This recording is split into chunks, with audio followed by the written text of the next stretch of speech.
Okay, we got 3 questions already to start the show off that we're bringing from TikTok. Welcome to Car Shopping Q&A. My name is Deshone the Auto Advisor. If this is your first time on a live with me, I want you to type the number 1. Welcome to all the first-time people. We do these lives all the time. I see we got Tyler Mom. I see we got Juan Bustos. We got Equus. We're going to get to your question first. We got Lulu just checked in. Shout out to the people checking in on TikTok. And I want you to come in and just focus for a couple minutes. Welcome to the first time people. Thor Dad, Dorothy, welcome. Everybody who's typing a 1, welcome to the show. My mission is I hold myself accountable to, if you listen to me, my goal is for you to know that you have saved thousands of dollars every car you buy. That is the goal, to know. I don't want you to wonder. Because what most people do when they buy a car, they hope they did okay. That's the strategy. They leave the dealership. Hey, you think should we have tried to get them down a little bit more? Nah, I think we did okay. You think we got enough for our trade-in? It's a hope.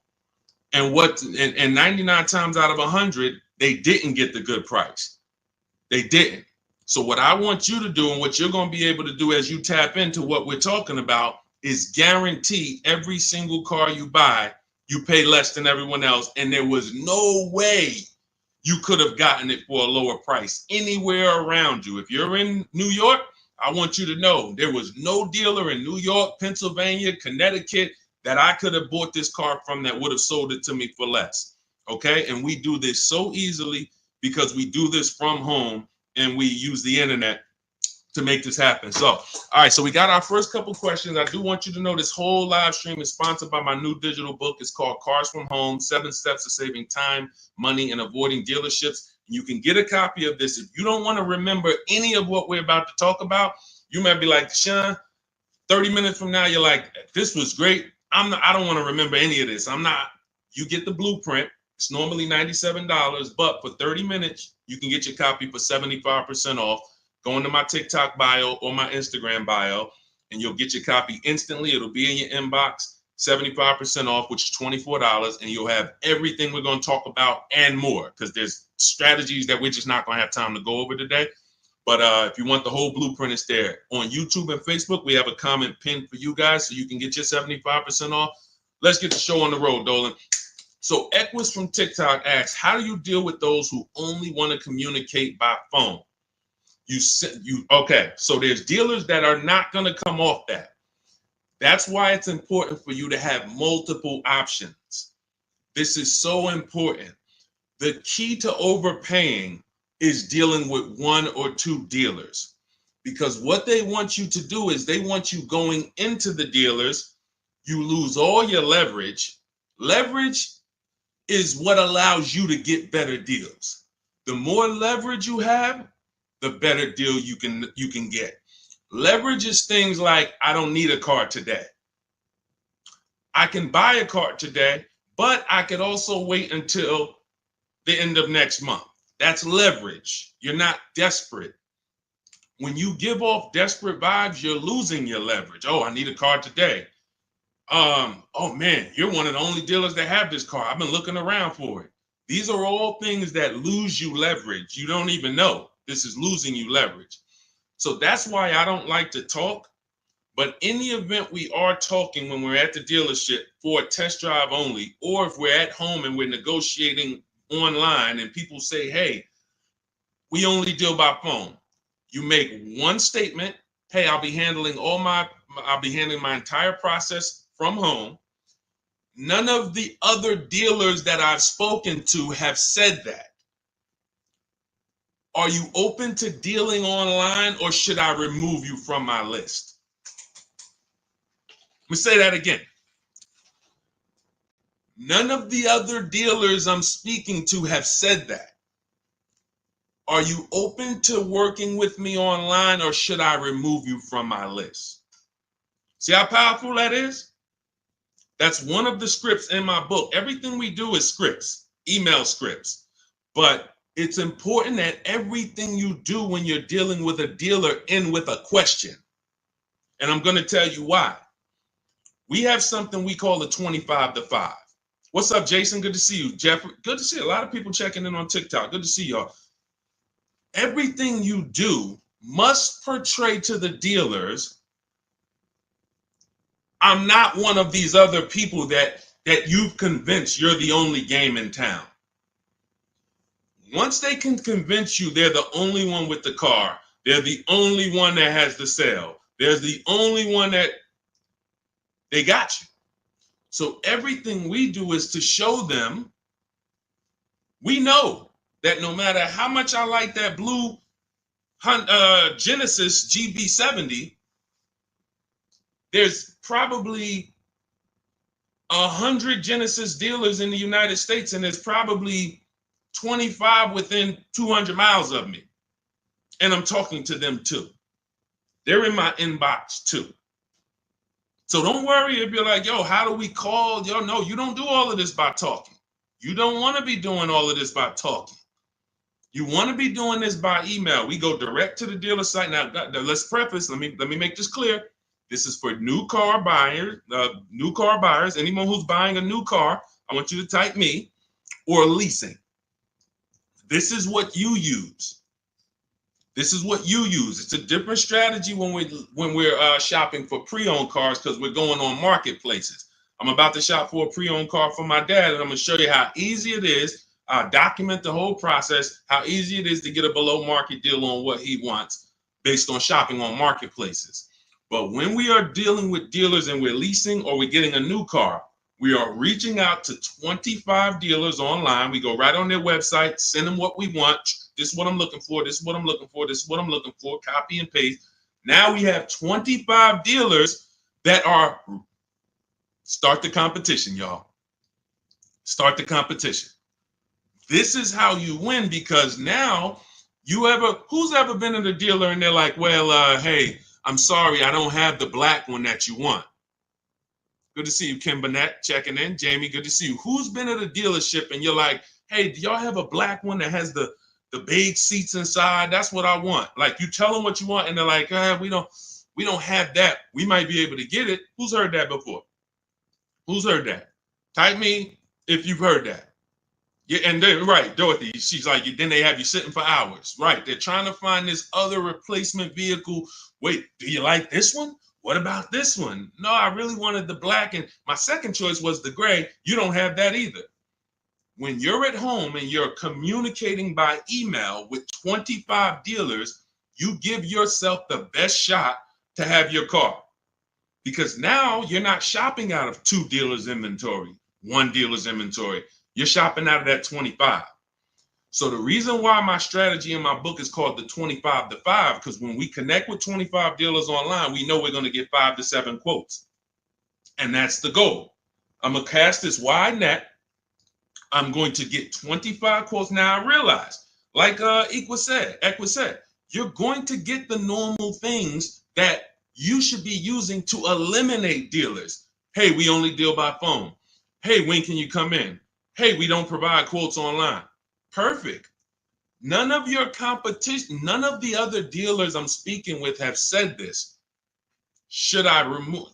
Are you open to dealing online, or should I remove you from my list? No one wants to be removed from a list. And here's why every script we have that we use, and I probably in my book, I probably have 20 different scripts based on what they're going to say. And the reason why everyone ends with a question is this.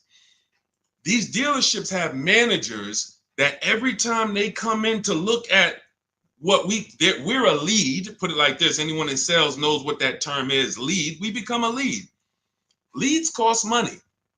So when that manager comes to the salesperson and says, hey, why haven't you contacted Marco Sanchez? He said he was looking online. He gave you everything you needed. What's going on? Why haven't you contacted this woman, Shanice Johnson? What's happening? I see she asked you if you were willing to deal online. You just stop communicating. Now they're the blame. That's the whole thing. So once you know how to, in each script with a question, throw it back to them. First thing we're doing when we're talking to all of these dealers online by email is, do you even have a vehicle I want? See, a lot of times you guys go wrong. You're reaching out to the dealership. Hey, can I get a quote on this vehicle? You're going wrong there. And I'm going to tell you why. As someone who I've floored hundreds and hundreds of leads, being in Mercedes, being in General Motors, I was the one looking at that. You're not giving them what they need. So what we need to do right from the start is, before I even ask you for a quote, before I even tell you anything, do you have a car that matches my interests? That's step one. So once we find out, okay, they have a car. See, because what you're going to find when we connect with 25 online, maybe 10 of them don't even have a car. That's great. 15 do. Out of 15, now let's go to the next step. Request my quote. And in the next issue, see, the next issue I see, shout out to the sharers. Everyone who's hitting the share button, we appreciate you. Everyone who, I always want to shout out the sharers. People who send this video to people. Hey, yo, you got to watch this. This is because we don't play games over here. So shout out to the sharers. We can't do this without you. Hit the arrow, hit the paper plane. It matters. We appreciate you. So what we're not doing now that we need to is give the dealer what they need to give us a quote. That's partially the problem. We don't realize, again, this is not for used cars. This is strictly my new car buying strategy. This is the same strategy that all of these people I show you in the broadcast have used to get these below market prices. When y'all hear these prices and y'all be like, oh, this is not what I'm paying. I got that same car. I didn't get $15,000 off, $8,000 off, $20,000 off. These are the same tactics that they use. It's a competition. You have to give dealers certain things or they can't give you a quote. You got to give them your zip code. They got to factor in the tax. We need to know what kind of vehicles do you have in the household. That's conquest rebates, loyalty rebates. We need to know what you do for a living. See if you qualify for any incentives there. There's certain things, what credit tier should we assume? So when we say, the reason why I created these templates that you'll have, literally, you get your copy of Cars from Home, it's 5-star rated. You'll have all the templates. But like I said, if you guys want to, if you're like, Deshone, I'm writing down everything. I'm going to remember all of this. God bless you. God bless you. I'm going to give you the game. If for those of you who don't want to remember it, get your copy of Cars from Home in my TikTok bio, my Instagram bio, the YouTube comments, or the Facebook floating link there. And you get it for 75% off for 30 minutes. You won't pay the $97 price. As long as you get there before 30 minutes. So the reason we have these templates set up is because I need you to be able to simply copy and paste and send them out to multiple dealers. You're sending the dealers the same thing. You're not changing. You're sending every dealer the same thing. So now every dealer has the exact same information and they can actually compete. And those who, remember this, there's an 80% that I need you guys to know about. The 80, some of you have heard of the 80-20 rule. 8 out of 10 dealers are overpriced. Doesn't matter how much you negotiate with them.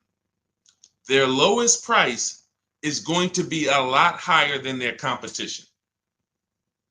When you hear somebody say, hey, Mr. Haywood, we appreciate you, but this is my best price. I can't get the manager to go any lower than that. Who's heard that? Who's heard that? Who's been in a dealer and they just like, listen, you beat me down. This is the best price. I can't get any. You're basically still in the car, right? God's anointed. When you heard that, Cheryl, you heard it. Okay, so now, definitely heard that before, right? They're not necessarily lying. What you have to know from this particular point on in your life is that is only your best price. That's not Nissan's best price. People will say, hey, I went to Nissan, man, those cars are high. No, I went to Nissan of Bay Ridge, got a price from them. It was high. One Nissan dealer, these are all independently owned franchises competing. They report at the end of the month who sold the most cars. They get awards for that. Best in class, best in the region. They're competitors. This is the secret to you saving more money than you've ever saved without even trying. Putting the competitors against each other is how you save the money. And once they have somebody who they know is making them compete against their competitors, you're going to pay less than everyone else. It's not even a game. The person in that dealer, if they're at a dealership and they're what we call, I want y'all to remember this, type it if you know, the 80%. Everybody who's getting this point, I want you to type 80% into the chat. That means you're getting it. 80% of dealers, no matter how good of a negotiator you are, they're never going to give you the price that their competition could give you. They're never going to do it. Look, Kimberly got a Maserati not too long ago. It was a $91,000 car. They took off $20,000. The dealer that won her bid was a 20% dealer. See, we got the 80% dealers that don't want to compete. They're going to make sure, yeah, I'll take off 4,000, but I'll leave myself another 3,000. I'll take off 6,000, but I'm not going to give you the $2,000 rebate that you don't know about. Yeah, I'll take off 2,000, but you're not going to know that I'm sitting on another 5. I'm not giving that up. That's the 80%. They're not going to give it up. But when you sit at home, you do look like Kimberly did, save 20 grand. Like Sean did, got 20 grand off his F-150.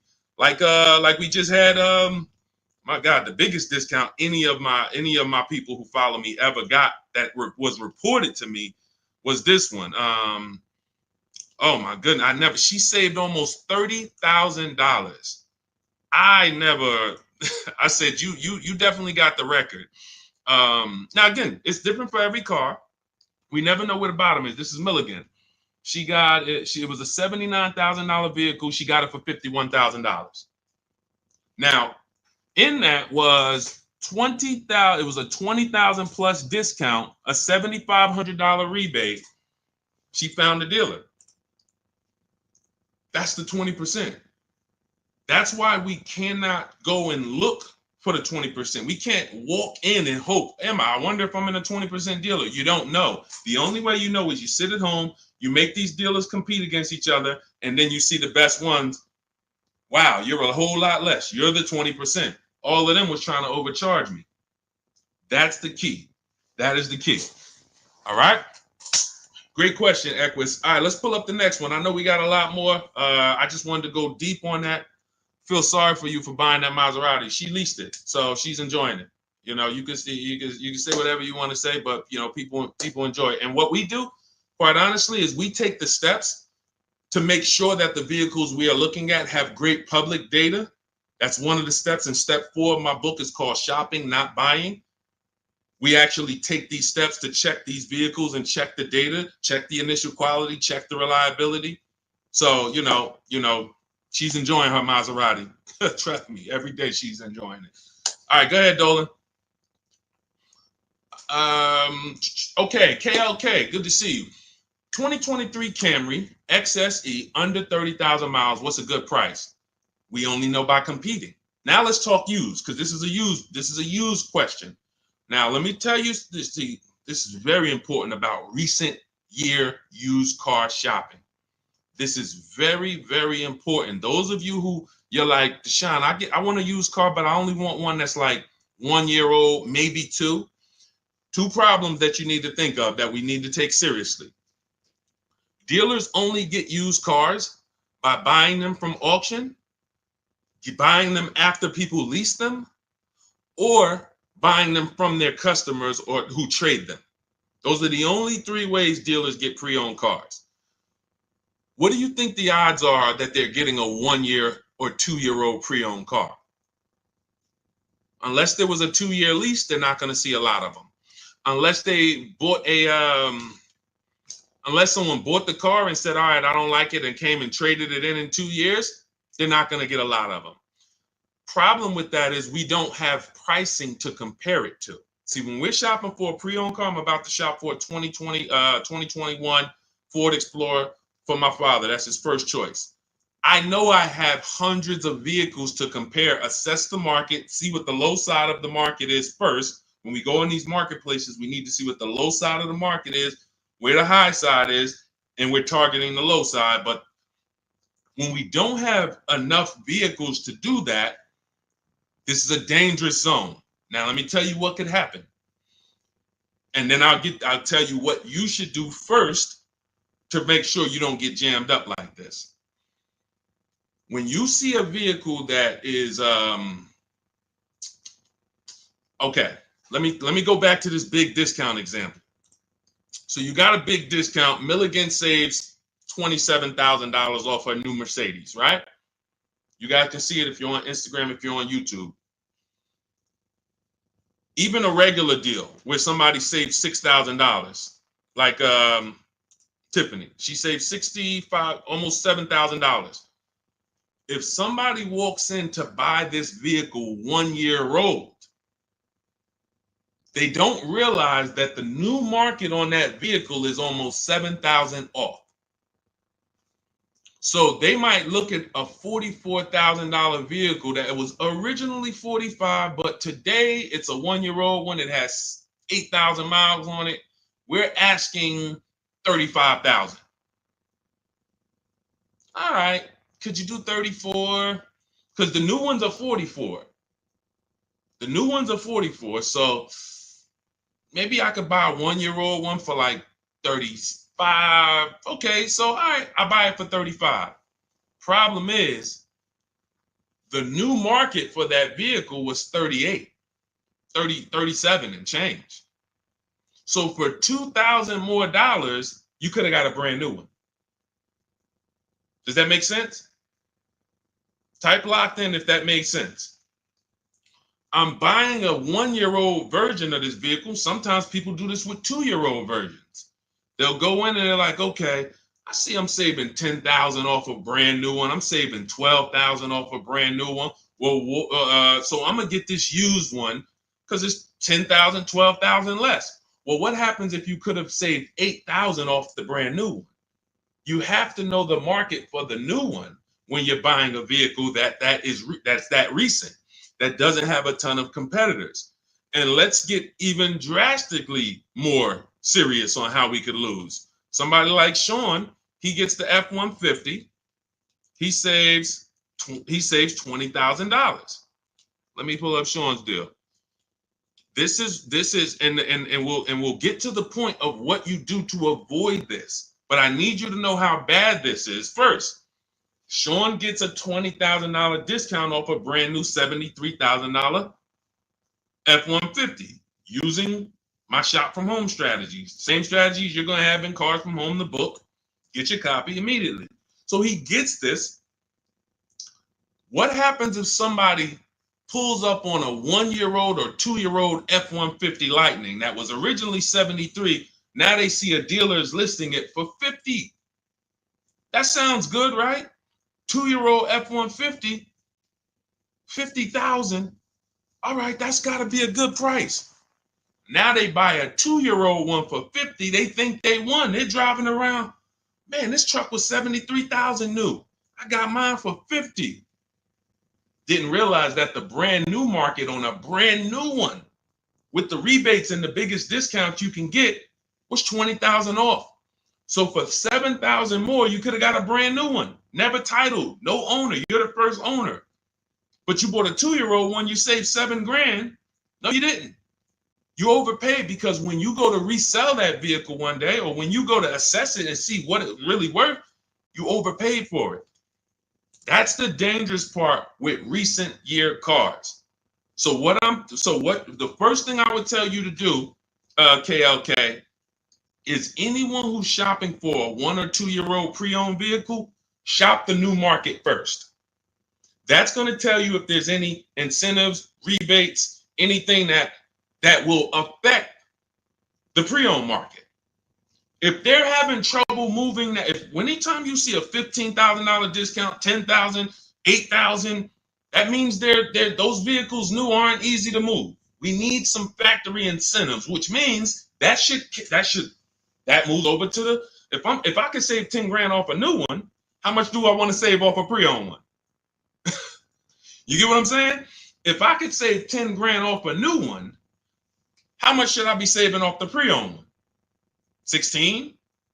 How much should I be saving? So this is only for you guys who are shopping recent. If you're going 3 years and 4 years back, you don't have to worry about this because you'll have enough vehicles, enough choices to comparatively shop.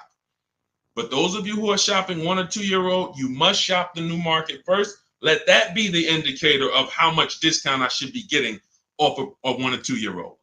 Okay?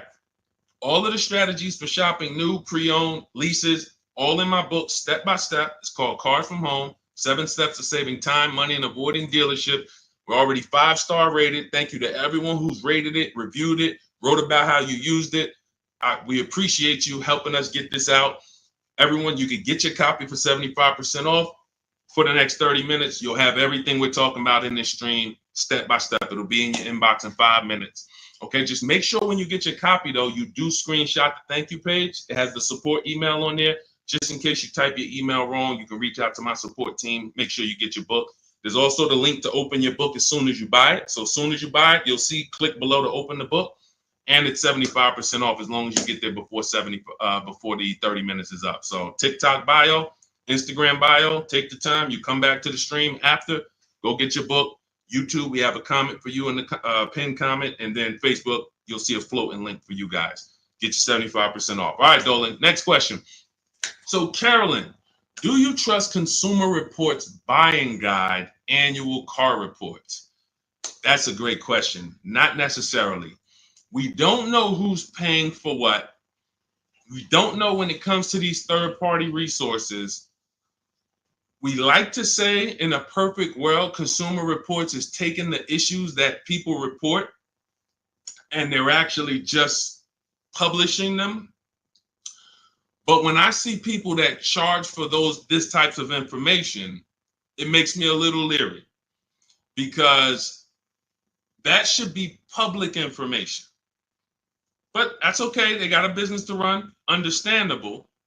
But unless it is direct from the all right, let's say 100,000 people buy a Honda Civic today. I mean, this year. Anyone who has an issue, it should be reported. Consumer Reports should know about it.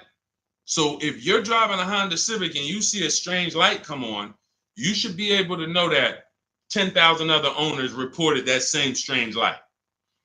This is not usually how it works. So what I do, Carolyn, is I have a process. This is in step 4 of my process. We call this shopping, not buying. You are spending way too much time getting your car and not enough time researching your car. Who's known somebody, be honest, who ends up with a car and the thing is in the shop almost every other month? Every time you see them. Type ouch if that was you. If it's you, be like, man, if you've ever had a car and it was like every 3 months, like there's another light on. Now I got to take it to the shop. Now they're saying we need this. Now the electrical system is going. All of this, just if that's you, type ouch. If you know somebody like that, just type me. So these are the steps we take. And shout out, I appreciate the people being honest. That's how we unlearn here. Look, I'm the bad news first person, y'all. If y'all don't know that about me by now, if this is your first stream with me, you definitely don't know that. I'm bad news first because I'm not meeting you in a place where you're like, if I ask you what's your shopping strategy, you're not going to give me a shopping strategy. Honestly, as an ex-car salesman, that impresses me. That guarantees you pay less than everyone and avoid problem cars. So I'm always meeting people in a bad place. And I got to tell you how much these mistakes are costing you. Thousands of dollars. And they were avoidable. That's the biggest thing. They were avoidable mistakes. So when we use this step 4, it's called shopping, not buying. We type in the exact year, make, and model into Google, and we want, there's 3 different categories that we're looking at. And Carolyn, this takes us literally 5 to 8 minutes to prevent us from having cars that everyone else knew was a nightmare car, but we didn't. We go in, let's say we're looking at a 2017 Hyundai Sonata. 3 categories you got to keep in mind. Initial quality, that tells us everything we need to know about the car in the first 3 months. What are owners saying about the car in the first 3 months? Reliability. What are owners saying about the car the first 3 years? Longevity. What are the experts that study engines and transmission? What are they saying about the car in the long run? Those are the three categories that you guys burn into your head. If you have my book, you don't need to burn them. Initial quality, reliability, longevity. These are three totally different data points. So we go in, we type in 2017 Hyundai Sonata initial quality. That'll tell us when it was new, what were they saying about it? Were they saying it was an electric problem? Were they saying this car has less than normal quality? Okay, and we just skim Google. That's it. Skim those first couple articles. You don't even need to go to the second page.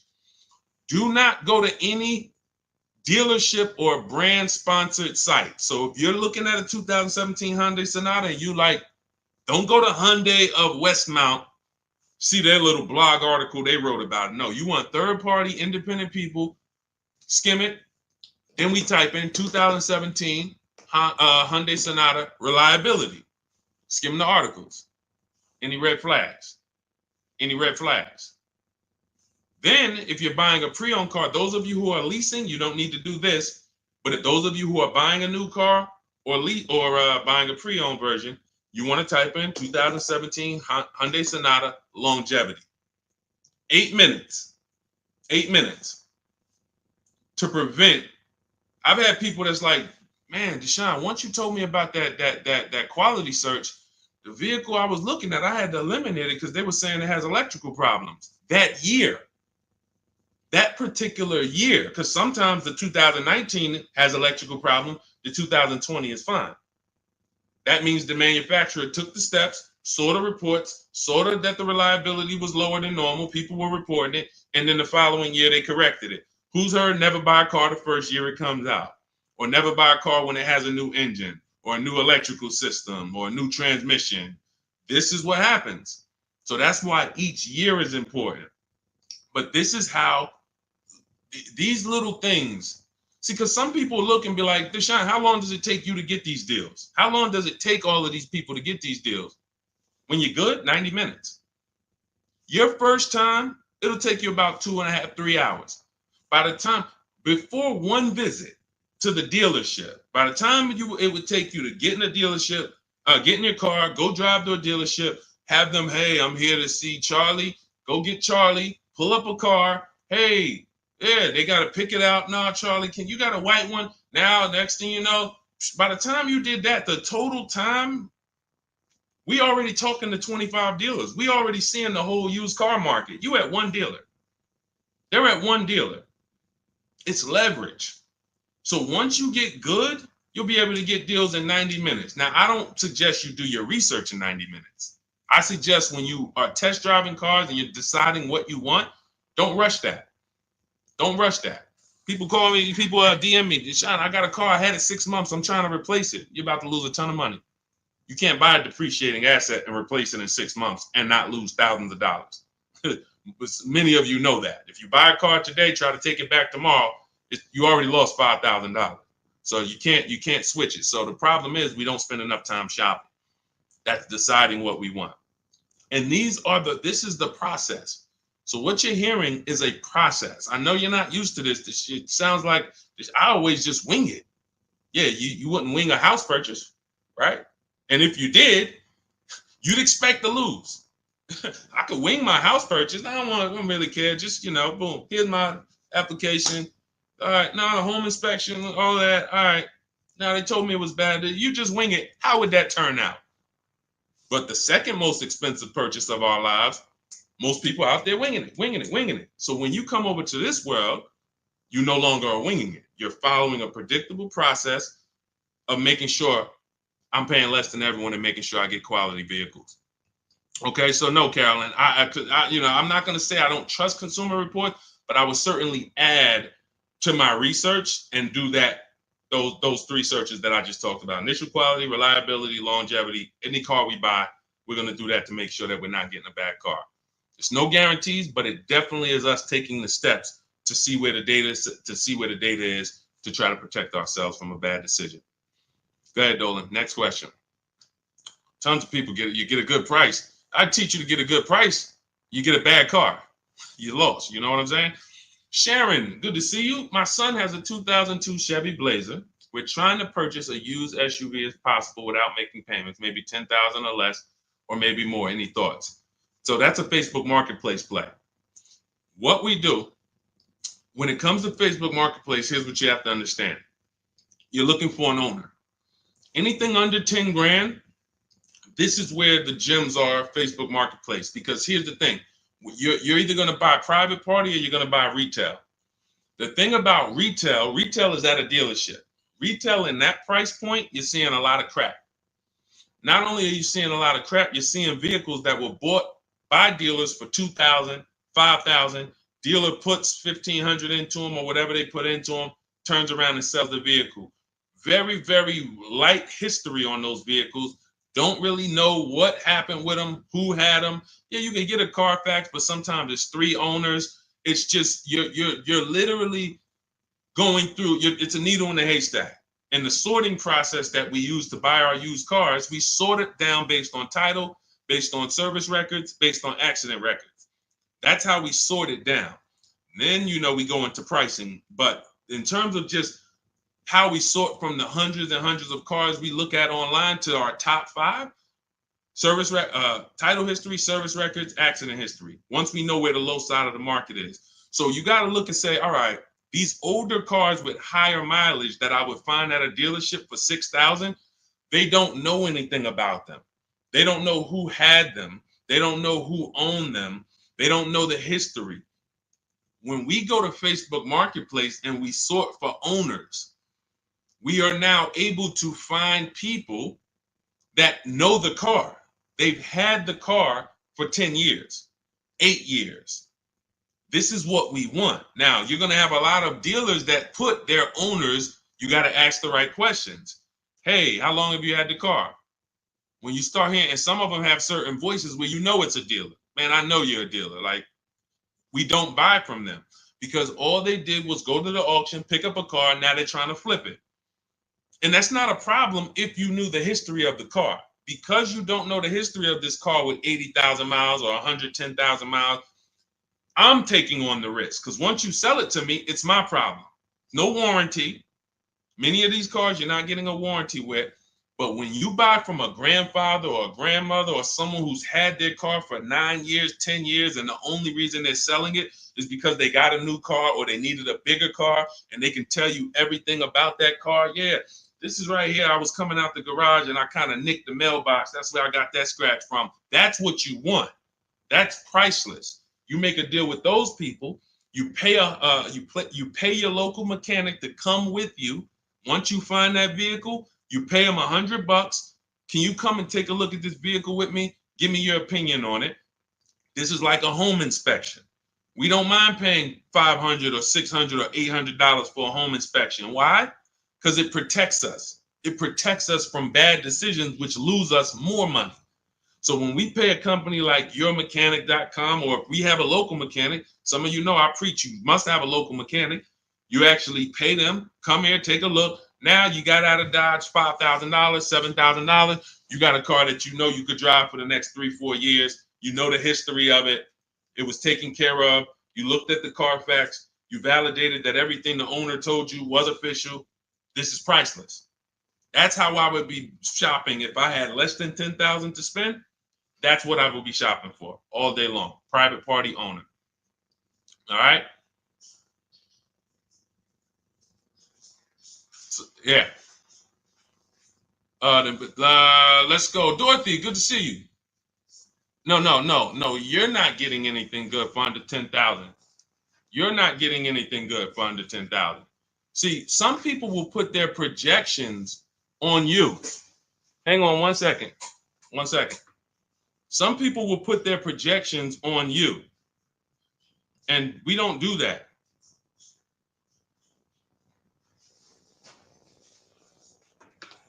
Hang on 1 second, y'all.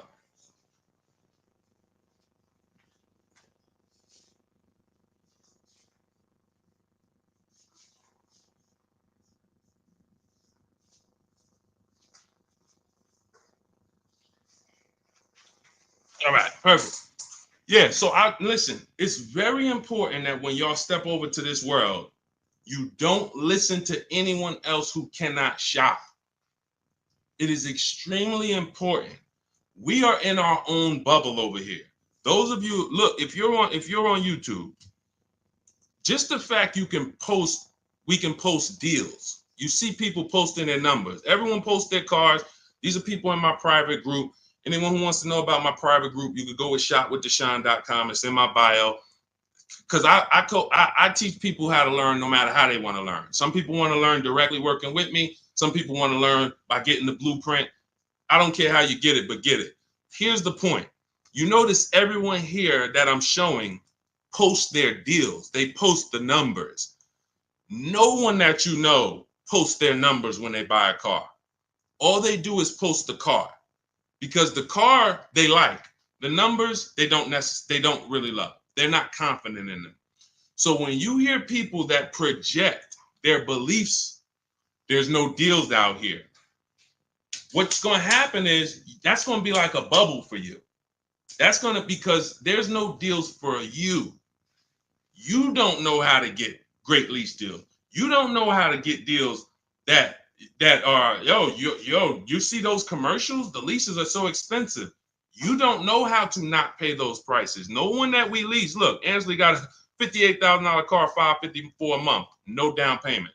99% of the people we shop with get leases, no down payment. They don't even put a down payment down. Same thing with purchases. Everything in my book is teaching you how to shop with no down payment, because that has nothing to do with the deal you get. A down payment has nothing to do with the deal you get. If you walk in right now and there's a $40,000 car and they sell it to you for $50,000, here's a $40,000 car. I'm gonna sell it to you for $50,000, but you don't have to put any money down. Is that a deal? No or no? No or no? So you have to understand that as you learn to shop, everyone around you who doesn't know how to shop, they're struggling. That's why I'm welcoming all the people that's locked in. We've gotten over 10,000 books delivered this year. That's 10,000 people that have a blueprint for how to pay less than everyone else. But 60 million people a year buy cars. So we realize. So what I want you to understand is, when anytime you're moving with these cars, you're going to see just blood around you. You're going to see people who, my God, I can't believe this. They would never show you their contracts. Look at your car. Oh, I see you got a new car. Hey, how much you paying for that? And listen, I don't want to talk about that. They don't want to talk about that. You have to be aware that that's what the world is doing. But that ain't what we doing. That's why I show you dozens and dozens of people. Every page you visit, whether it's my book page, shop from home page, we got videos, other people trying to tell y'all, hey, come over to our world. Because that world over there that's a tough world to be in. Y'all, so stay away from people who try to project their beliefs on you. They struggle. All right, let's go. All right, go ahead. Next question, Dolan. Okay, Dorothy. Why do they run your credit with all these banks? Well, first of all, you let them. So you got to understand, you're letting them. We use something called the bank bidding war. So the best thing for you to understand, Dorothy, is what the banks allow and how they allow you to shop rates. All right, when someone is trying to shop rates for you and they work for the dealership, here's what they're trying to do. What's the highest rate this person can pay? And we still make a deal. That is how a finance manager shops you to banks. So if a bank is looking, that's why you notice, who notices this? If you ever are talking to a car dealership and they give you a quote, which is why we never get quotes in dealerships ever under any circumstances, when they give you a quote, when you ask them, well, what's the rate you're using for that? What do they say? They start backpedaling. Oh, well, we don't really know, we're assuming like, maybe 6.9, you know what I'm saying? It's not like, okay, no, we're using 7.9 for the quote. Why are they doing that? It's something called padding the deal. All right, we're about to do some more unlearning. All right. If you're unlearning, type UR. The letter U, letter R for unlearn, relearn. See, we gotta dump what we learned about car shopping in order to receive this. Okay? All right, I see you. So now, the biggest thing, one of the biggest things, they're all big, but you have to learn is there's 3 different parts of the car buying transaction. Who you buy your car from, who you get your loan from, who you sell your old car to. Now, be honest, if you've ever, and could everybody hit the share button? I know everybody's not going to hit the share button, but could the sharers hit the share button? Because there's certain people that come in and they like all the good information, they always share. I need y'all. I'm talking to you. Can you find the share button on any platform you're at and share this? Shout out to the sharers. Always appreciate you. So there's 3 transactions.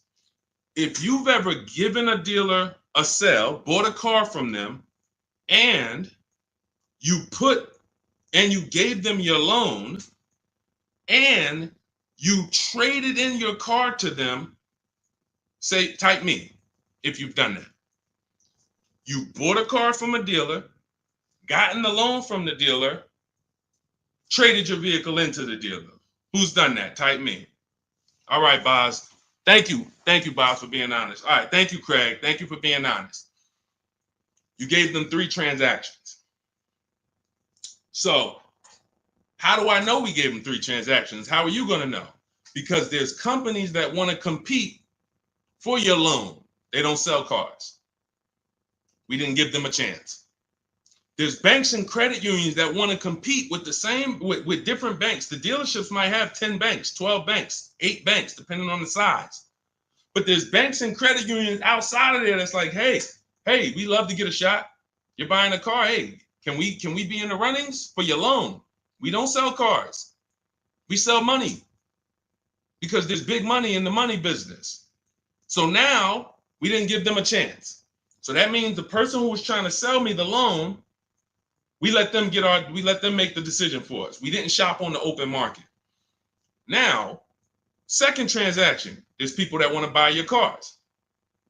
There's companies, I list 6 of them in my book: CarMax, Driveway, Carvana, Kelly's Blue Book Instant Cash Offer connects you with a local dealership to get a bid.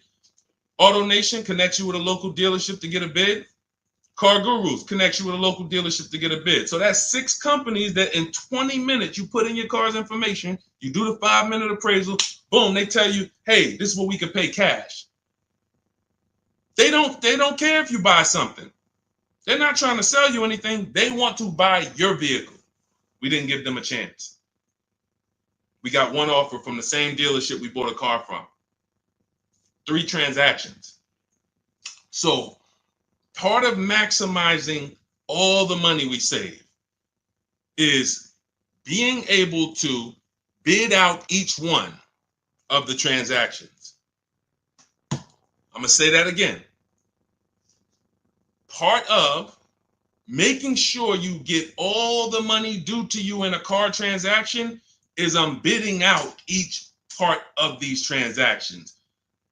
Type, like, I don't know. Type $signs if you understand that how powerful this principle is. Type $signs if you understand that the bidding out of each transaction is how we guarantee we save the money. See, what the dealers want, what the car salespeople want, who they want to play with all of that money. Give me all the money. Craig, come on in. All right, listen, you want to buy this car? All right, let's take a look. Listen, don't worry about the numbers. We're going to work the numbers out. Now, you got a trade in too? You got a trade in too? Yeah, all right, I see the trade in. Don't worry. Listen, one thing about us, we never lost a deal over price. Who heard that? This is all people say, oh, this guy couldn't sell cars. That's why he teaches now. How hard is it to sell cars? Like when you move and you're like giving them that, here's what the dealer has. Here's what the dealer. All right, I got about $5,000 of wiggle room in this car. Then I got a $2,000 rebate. All right, then I could go with the rate. I could play with the rate Now, salesman's not going to play with the rate because they don't touch the finance manager's money. But when I was in Ray Katina, we were our own finance managers. 2 Mercedes dealers I worked at. We ran our own numbers at Morristown, but we did not control of Ray Katina. We were the finance manager too. So we sold the car, we did all the paperwork, application into the bank, went over the products, extended warranties, one person. So that's why a lot of these car salesmen can't understand what I teach, because they haven't been a manager. They've never been a finance manager. They don't even understand. But this is what so there's money there. There's cushion there. There's probably $2,000-$3,000 of wiggle room in the rate. Then we got more money in the trade. Okay, well, I know the trade. The used car manager says, all right, that car is worth no more than 18. All right, well, I'm going to go start them at 16. So now we got $2,000 of wiggle room over here in your old car. Now we got $7,000 of discount in the new car. Now I got a little more room in the rate I could play with. Matter of fact, I'm going to start them so high on the rate that I'm going to have me another $2,500 that I could play with here. So I'm really dealing with like $11,000 that I can move around. If you get this, say, well, I see the dollar sign. I see the dollar signs. Like, people getting this. That's why, see, there's several things that car dealers don't want you to do. The biggest thing is keep doing what you've been doing. The biggest thing that car dealers want you to keep doing is just do what you've been doing. Don't change nothing. Don't change nothing. Negotiate a little harder. You'll feel a little better. That's what they want. The last thing they want you to do is separate your transactions, bid them out online in minutes. I'll know what my trade is worth. I gotta do that for my mother's lease coming due. I'll be doing that, recording these videos because we document this. I document this for my people in Cars from Home Done With You. They see me shop. They're shopping with me. Because I need cars too. That's the beautiful thing about what I do. I need cars. So it's like every time I buy a car, I just document it. People who follow me, people who work with me personally, just follow the same steps, get the same result. It's not rocket science. But I'll know in 20 minutes if she has any equity in her lease. Last lease, when prices were up, we sold her car. She made $10,200. Now, everyone was making money if you were selling a car. I was telling people in 2021, 22, cash out. You're never going to see this again. I don't care what car you got. Sell it, cash out, put $7 grand, $10 grand, $12 grand in your pocket. People were getting out of negative equity deals because every car was worth $10,000 to $12,000 more than the normal price. Now the thing's back to normal. But we check for equity. This stuff takes minutes. This stuff doesn't take hours to do. We're on computers. We can visit this website, type this in. Oh, thanks. Got my equity. That's what dealers don't want you doing. Separating your transactions, bidding them out online, letting multiple people compete for your business. They can't stop it. There's nothing they could do. That is literally the car salesman's kryptonite. I used to do a masterclass and I would talk about the 2 fears of every car salesman. And I don't care, the best car salesman in the world. I mean, I've sat next to people who there's some of the best in the world. Some of the people I've sat down with at Ray Katina, when I worked there, was Yankee Stadium. Guys making $300,000 a year, $350,000, the consummate professionals. Kryptonite was customer won't come into the dealership. Customer makes us shop competitors, makes us compete against competitors. That's all my book teaches you to do. Not going to the dealership unless you're test driving, make them compete. Exploits the 2 fears of every car salesman for your benefit. That's it. So all of this is in my book. It's called Cars from Home, 7 Steps to Saving Time, Money, and Avoiding Dealerships. That is literally the name. Cars from Home, 7 Steps to Saving Time, Money, and Avoiding Dealerships. And you can get your copy for 75% off. You won't pay the normal $97 price. It's in my TikTok bio. But you only got 30 minutes. If you visited that site and the timer's down, if it's 2 minutes, once it goes to 0, it's $97. And it's still worth every penny. Go read those reviews on Goodreads. You won't read those reviews and not be like, oh yeah, this book is definitely worth $97. Go hear from your peers. You heard from me. We'll be on here for another couple minutes. I want to answer a couple more questions for sure. But go hear from your peers. Go hear from the people who was like you on a live, met me on a live. Go hear from them. We got them everywhere. We post them everywhere. All right. But yeah, on YouTube, we have a comment pinned for you. If you're on YouTube, you can get your 75% off in the pinned comment. And Facebook, we have a link floating for you guys to get your 75% off. All right. Make sure as soon as you get your book, you screenshot the thank you page. It has the support team's email on there, just in case you type your email wrong. You're doing fast, trying to get back to the broadcast, and then you type your email wrong. Make sure you have the support team's email so they can get you your book. All right, go ahead, Dolan. Pull the next question in.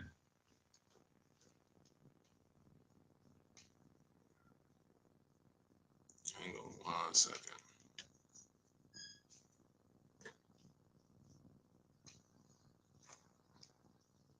All right. Can we pay you to do all of this for it? No, I'm gonna tell you why. One, you wouldn't be able to afford it. It would only be for the wealthy, because a person who's buying a car who appreciates their time is going to pay me and my team $700 to $1,000 to make sure they get a below market deal and show them what the whole market was and shop all of these dealers for them. But they don't realize they're paying for a process that takes us 90 minutes. So when you say, can you pay someone to do it? Unless they're giving you a market report. This is why brokers are ripping you guys off, because anyone who what they're doing is they're basing it off of your fear and your dread, and they're saying, well, just trust me. So you're still giving someone else the same way I just said. You're giving all the car dealers those 3 transactions. You're just giving them to a broker. Get me my loan. Get me this. Don't mark it up. No, unless they're bringing you a market report saying, hey, yeah, we shopped 25 dealers for you. Here was their offers. These dealers didn't have a car. Hey, we shopped the entire used car market for you. Here's the low side of the market. Here's the high.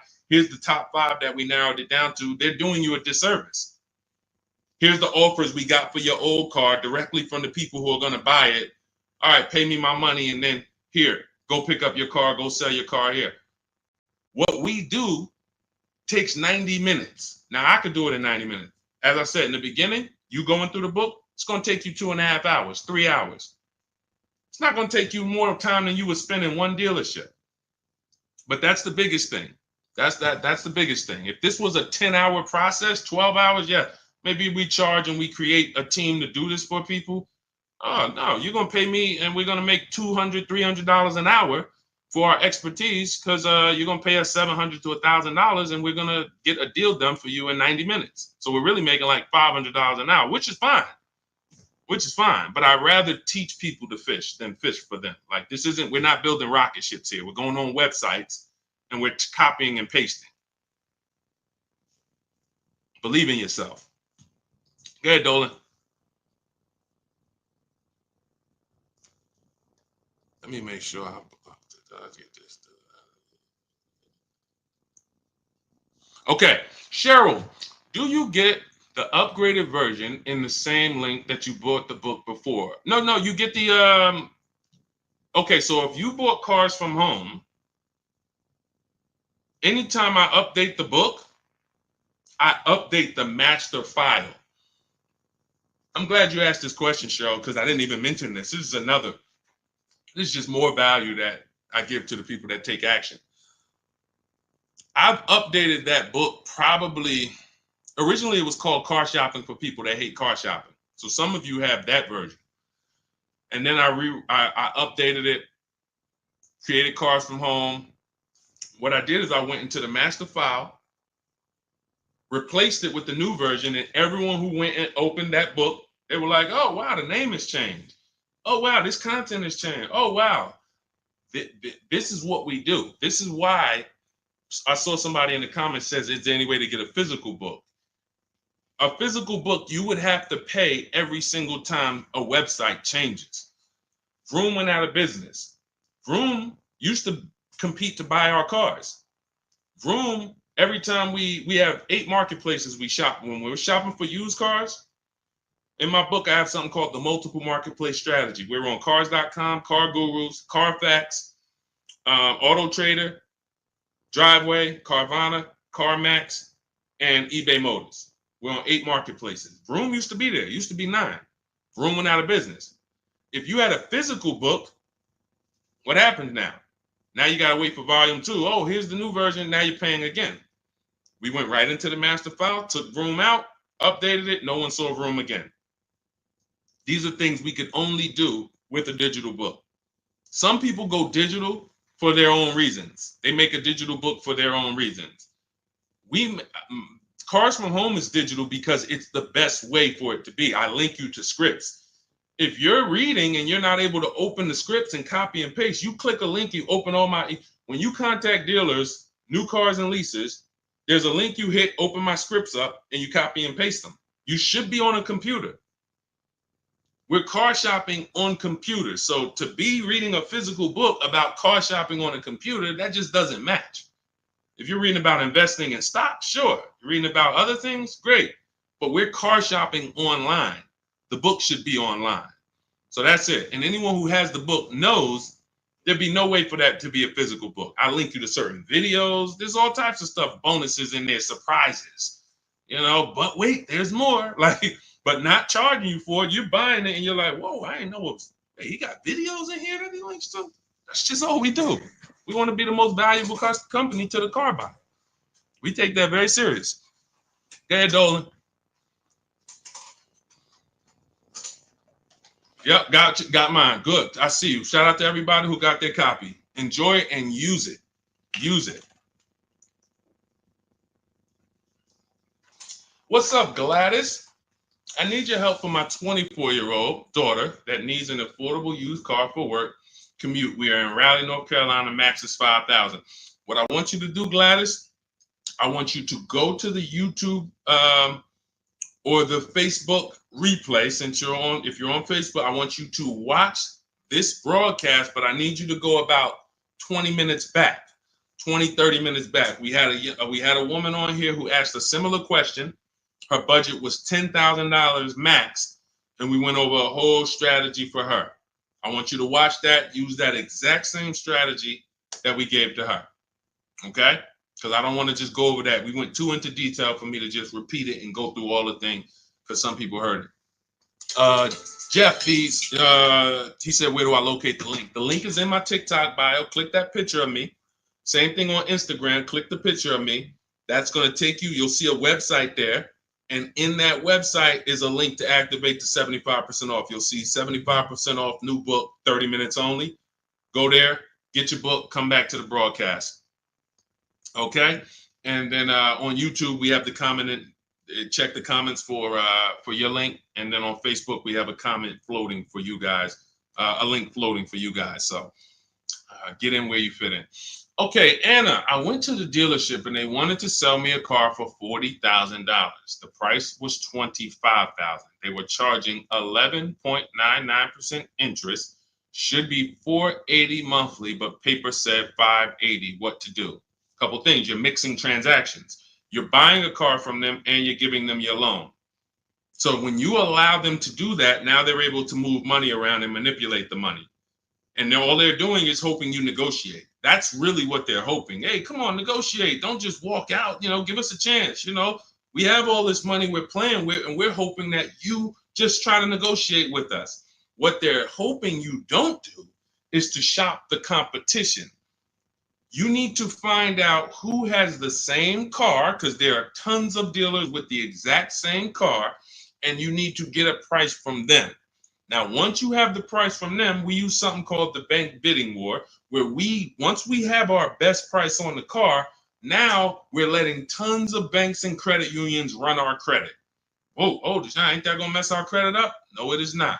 If you Google rate shopping, Experian, which is a credit bureau, they have an entire blog post where they teach you how you can rate shop within a certain period of time. You can have multiple banks and credit unions run your credit with a hard pull, and at the end of that rate shopping window, it's going to affect your credit like one hard pull. So if one hard pull would have dropped your credit score 10 points, 20 hard pulls in that wait window period will drop your credit score the same 10 points. This is how you rate shop, because many of you are overpaying, not just for the cars you're buying, for the loans you're getting. If you sign 11.99%, because some people wouldn't have asked questions, they would have signed the deal and just said, oh, I guess this was it. This is it. Hey, man, y'all got me. No money down. I did all right. And they would have not realized that you actually could have gotten 8.99. From 11.99 to 8.99 is literally, depending on the loan, $40,000 loan, that could be $2,000. So we're not taking rate shopping as seriously as we're taking car shopping. So what I'm doing if I'm you, Anna, is I'm making sure I find every duplicate car out there, like the one that you're looking at, and I'm calling before I go. Because you also could have run into a dealership that listed one price online. Who's had this happen before? You see one price online, you get to the dealership, and they're like, okay, but we got a $2,000 prep fee. We got this this maintenance plan is mandatory. We added low jack in here, and then we have an internet fee that you have to pay that, or we can't do business. So you're like, wait, how the heck was the car 25? Who's had that happen? The car said 25. Now the bottom line is this, not just from the rate. So I made a video about that. It was about Atlantic Chevy. They had a vehicle on there that I called them, and they let me know they had no intention to sell the car to me at the price that was online. They were hoping, knowing, not even hoping, they know we're going to get so many people coming to this dealership from this price. We're going to sell some sucker who won't negotiate with us and who'll just be like, all right, man, I'm here already. Let me just get it over with. How much more is it? All right, what's the payment? You lost, bro. They just banged you over the head. They just extorted you, literally, and you signed a deal. So what we do is we find the similar cars. We always verify before we leave. You must verify fees before you go, because the gimmick is the bait and switch. What you're trying to decide, when we narrow this thing down, let me give you a real example here. You're narrowing your cars down. When I was narrowing my cars, I bought this white Infiniti truck 2 years ago. It was a 2020 at the time. It was 3 years old. I narrowed it down to my top 4. I realized that the prices online may not be the price that they want. The price online may be the gimmick price. So if I narrowed it down to my top 4, but I don't verify that there's only these 3 fees, pay attention. For those of you who have my book, who just got your book, you won't even have to worry about this. The price online should only come with 3 fees: tax, documentation fee, motor vehicles. That is it. Tax, motor vehicle, documentation fee. How do I know every single other fee is a scam? Because I've worked at several dealerships in 14 years and not one of them had any fees other than those 3. So when we hear prep fee, internet fee, marketing fee, dealer this fee, motor vehicle fee is your license plate, your title, and your registration. Somebody said, what's motor vehicle fee? DMV fees. Yep, DMV, exactly. That's it. So anyone who's an honest dealer, when you call them and say, hey, I see the price online here, I just want to verify, what fees do you charge other than what I'm seeing here? Hey, tax, title, and documentation. Perfect. You're still in the running. Once they tell you, oh, well, we got to, if you read the fine print, you see we charge everyone $1,800, but what we do is we add a warranty in-house. Okay, no problem. That's okay. Let me make a note of that, because that doesn't eliminate them. I'm going to tell you why that doesn't eliminate them. You might be the lowest price and you have a $1,000 bogus fee. It's bogus. But we do something that no one else does. All the things we're talking about, no one else does. Some of you like, Deshone, what are you talking about? No one's doing this, what we even talking. But when I started looking at how people buy used cars, I said there's one important thing that no one is doing. Type a letter U if you bought a used car in the past.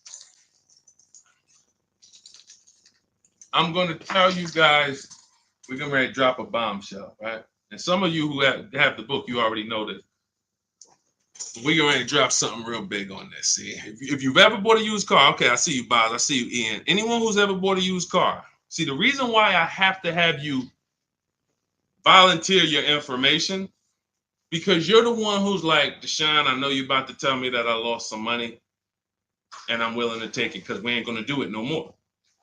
So I appreciate you. You guys are the action takers. Not that everyone who doesn't comment is an action taker, but we got a good amount of people who just, you're the action takers. So like, you're the ones who like, I'm willing to hear the bad news because I need to get better. So I said, okay, how do we guarantee we're getting a good price on a used car if we don't know what it was when it was brand new? Let me give you a real example of this. We're going back to our scenario. We narrowed this down. I narrowed my Infinity trucks down to my top 4 choices. All of them were in a similar price range. I said, okay, we narrowed it down. We talked about that earlier. We narrowed it down based on title history, service records, accident records, and then we're shopping on the low side of the market. So now I'm looking at the low side. All of these vehicles are around between 30 and 32,000. I go, okay. I found out how to get the MSRP of the vehicle, which is the brand new price. The brand new MSRP is that sticker that comes from the day it's built. Why is that sticker so important? 2 big reasons. One, it's going to tell us what's in the vehicle. It'd be nice to know this vehicle has the cold weather package, right? Wouldn't it be nice to know this vehicle has a panoramic sunroof? Wouldn't it be nice to know this vehicle has, lane keeping assist and, cross rear traffic alerts? Can't see those things always, right? So it's nice to know, okay, wow, that vehicle has some features I didn't even see. Cool. Oh, it has a 19-inch rim. Doesn't have the 18-inch standard rim. Wow, couldn't really see that from the pictures. Second big reason we need to know this is because I need to know how much discount you're giving me from the new price. This is so big. When you're shopping online on these marketplaces, they're using an algorithm to tell you if it's a good deal or not. They're taking all the prices listed and they're saying, okay, this is good deal, this is fair deal, this is great deal. They're not basing it off of what we call, in my book, you'll see this, the true value discount. So when I pulled the new prices of these vehicles, those Infinity trucks, I saw one of them was $46,000 brand new. One of them was $48,000 brand new. One of them was $52,000 brand new. And the one that I ended up getting was $54,000 brand new. Had all these features, special edition, everything. Couldn't see it from the pictures. Had tons of equipment. Now, notice how that changes everything. I'm looking at a car that's 30,000, 30,005, 31,000, 31,008. They all look like close. You see how we just separated them real quick? Like all of this. And see, what happens is when you're not getting the true value discount, which is based on the new price, how much discount? You're picking the wrong vehicles. You're picking a vehicle, oh, well, he's 1,000 less, so let's go with him. But what if his vehicle is 6,000 less equipment? Type $ if you got that. There's nothing more. 2 big things when we're buying used cars. Quality vehicle. We went over that in the stream. Reliability check, initial quality check, longevity check. Service record, narrow it down. Title history, service records, accident history. Okay, that's quality. That's how we make sure we don't get a good car at a good price, but a bad car. So quality checks, we must do those. They take minutes. It's easy to do, 8-9 minutes. Boom. All right, my quality checks are done. My narrowing it down check. We don't buy a car that doesn't have service records. Tons of service records. This is how we eliminate stuff. How do we eliminate? How do we start with 80 cars on the marketplace and narrow it down to a top 5? Easy, because we're looking. Okay, can't get a Carfax here. Okay, boom. Oh, no service records here. Oh, there's a big gap. No oil changes for 30,000 miles. All right, they're out of it. Then we're narrowing it down. But that's quality. When we get to price on used cars, we are verifying it. We have to assess the market, look at the low side, narrowing it down to our top 5 on the low side of the price range. And then once we look at the prices, we need to get the new price. Verify there's no bogus fees. But sometimes even with give you an example, the truck I bought, the one I bought, it was $54,000 brand new. This is how important this is to understand that even that dealer could have said, hey, well, we got $1,000 prep fee. No other dealer had it. But when I take the brand new price of it, when I divide, and I have a calculator in my book that does this for you. You literally type in the asking price, 31.8, divide that into the new price, which was 54.5. We can see we're paying 58% of what the new car price was. 3-year-old vehicle, had 26,000 miles at the time. I got a 42% discount. That's how we're judging it. That's how we're judging it. See, because all the other Infiniti trucks, if I'd have took the one that was 30, let's say I took the one that was 46,000 brand new, divided that into 50, into their asking price, let's say it was 30. Okay, wait, hold on. 52,000, no, asking price divided into MSRP, which is 46, 65. That's only a 35% discount. That's only a 35% discount. See, this is the true value discount. This is something that's proprietary to Car From Home. We created this stuff. We didn't go and learn this. I didn't learn this from people. We brought this to the market. No one does these things. But now when we're looking at these cars that look seemingly similar asking price, once we know the new price, I could tell, okay, you're offering me a 35% discount from the new price. You're offering me 37%. The one I got offering me 42%. That's the biggest discount. Doesn't matter what the deal is at. Oh, I don't want to negotiate. Or, hey, I got this fee. It's all about the true value discount, which is the discount from when it was new. And no man, I'm going to tell you, none of these marketplaces are going to do that. I'm going to tell you why they're not going to do it. They get paid to sell cars. Shout out to the people running the lights up, tapping the screen. Every time you hear something you like, just double tap the screen. Man, we killing it over here, man. Killing it. This is your money. This is your money. I can't care more about your money than you. If you care about your money, you're locked in. You're locked in. All I want is people writing me, sending me pictures, sending me emails. Deshone, man, look at this car. Look at what I paid for. I got 5 offers. This is what I chose. I had to drive an hour and a half to pick it up. I love those. Those emails make my day. Those emails make my day. All I want is more money in your family's household that you didn't have to spend. If other people are paying $700 a month to drive a car, I want you driving it for $500. If other people are getting a $2,000 discount, that's the average market value, I want you getting a $7,000 discount. That's it. I don't care about anything else. That's it. So everything we teach, I told y'all at the beginning of the stream, if you don't want to remember this, and you're like, Deshone, man, just give me the blueprint, because we're gonna go over a lot.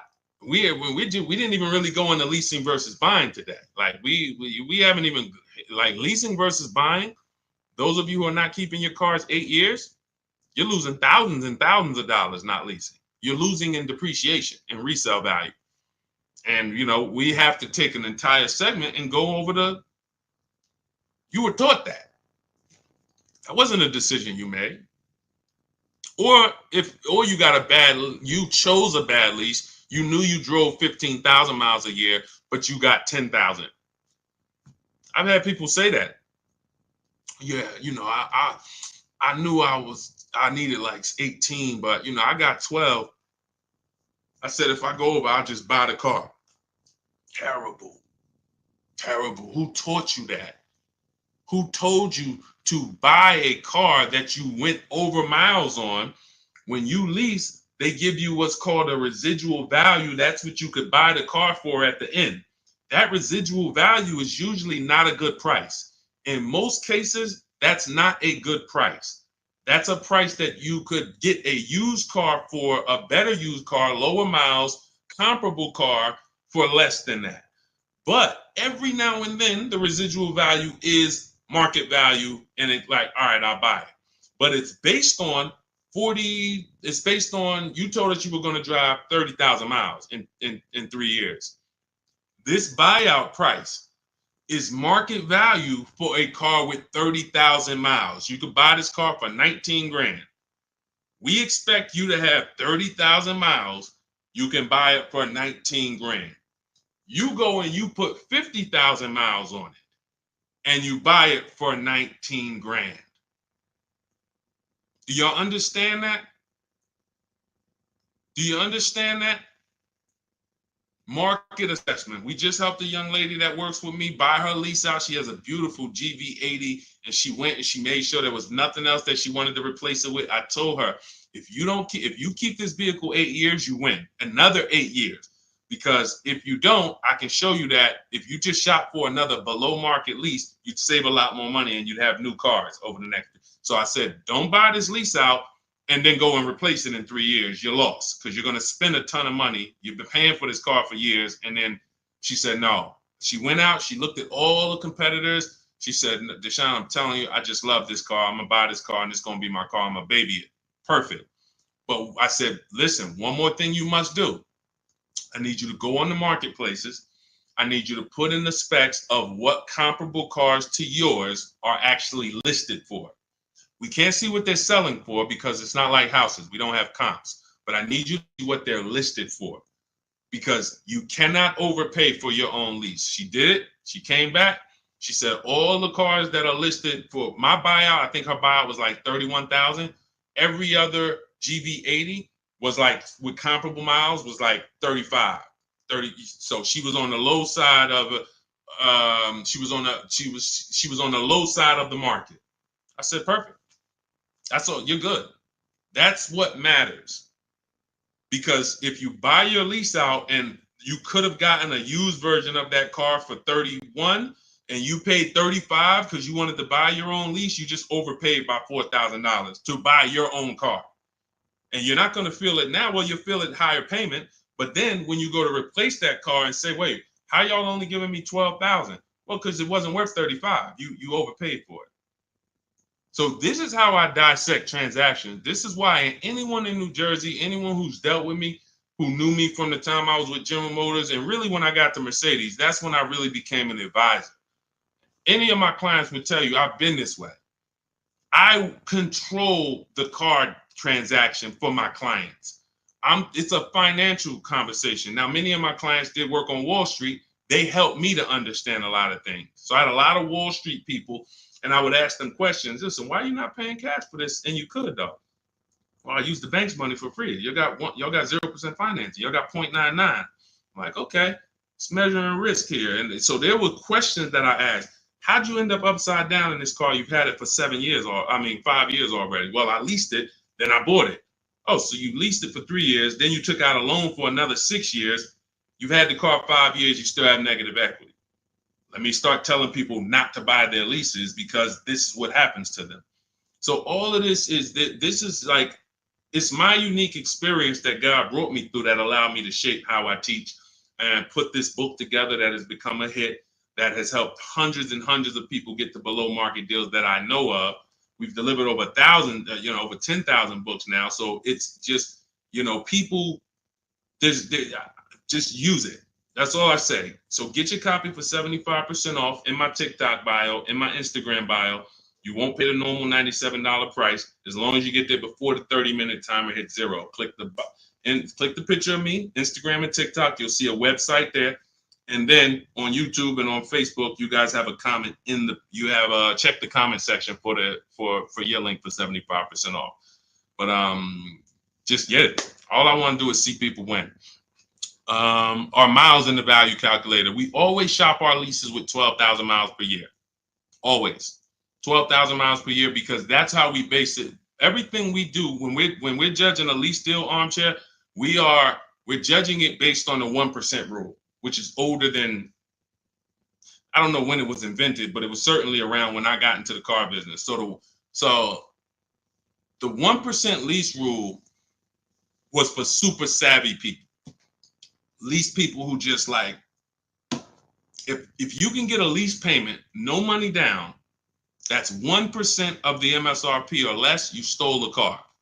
Now, some people might say, oh, Deshone, that sounds pretty crazy. Well, we do this all day long. Ansley, $554 a month, vehicles $58,000. You divide the monthly payment into the MSRP, and you can see. Zafrina, $579 a month, MSRP was $65,950. That's a 0.88% lease. No money down. You cannot buy your way to a 1% lease. You can't say I used to get people that would DM me, yeah, Deshone, you know, I'm at like 1.1 and all I put down was my taxes. No, you're not. You're not at 1.1. No money down. Your first month's payment only. My first month's lease payment is all we're factoring in when we're getting these offers. First month's lease payment divided into the MSRP, 12,000 miles per year. Shopping my best offers. That's how you judge a 1% lease deal.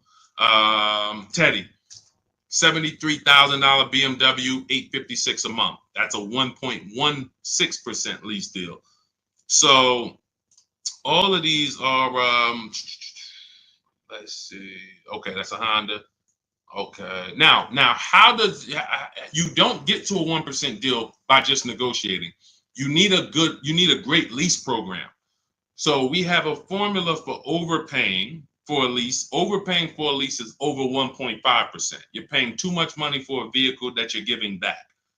Too much money. When you add up all the payments, oh yeah, absolutely. We lease with no money down. That's all we do, Antonio.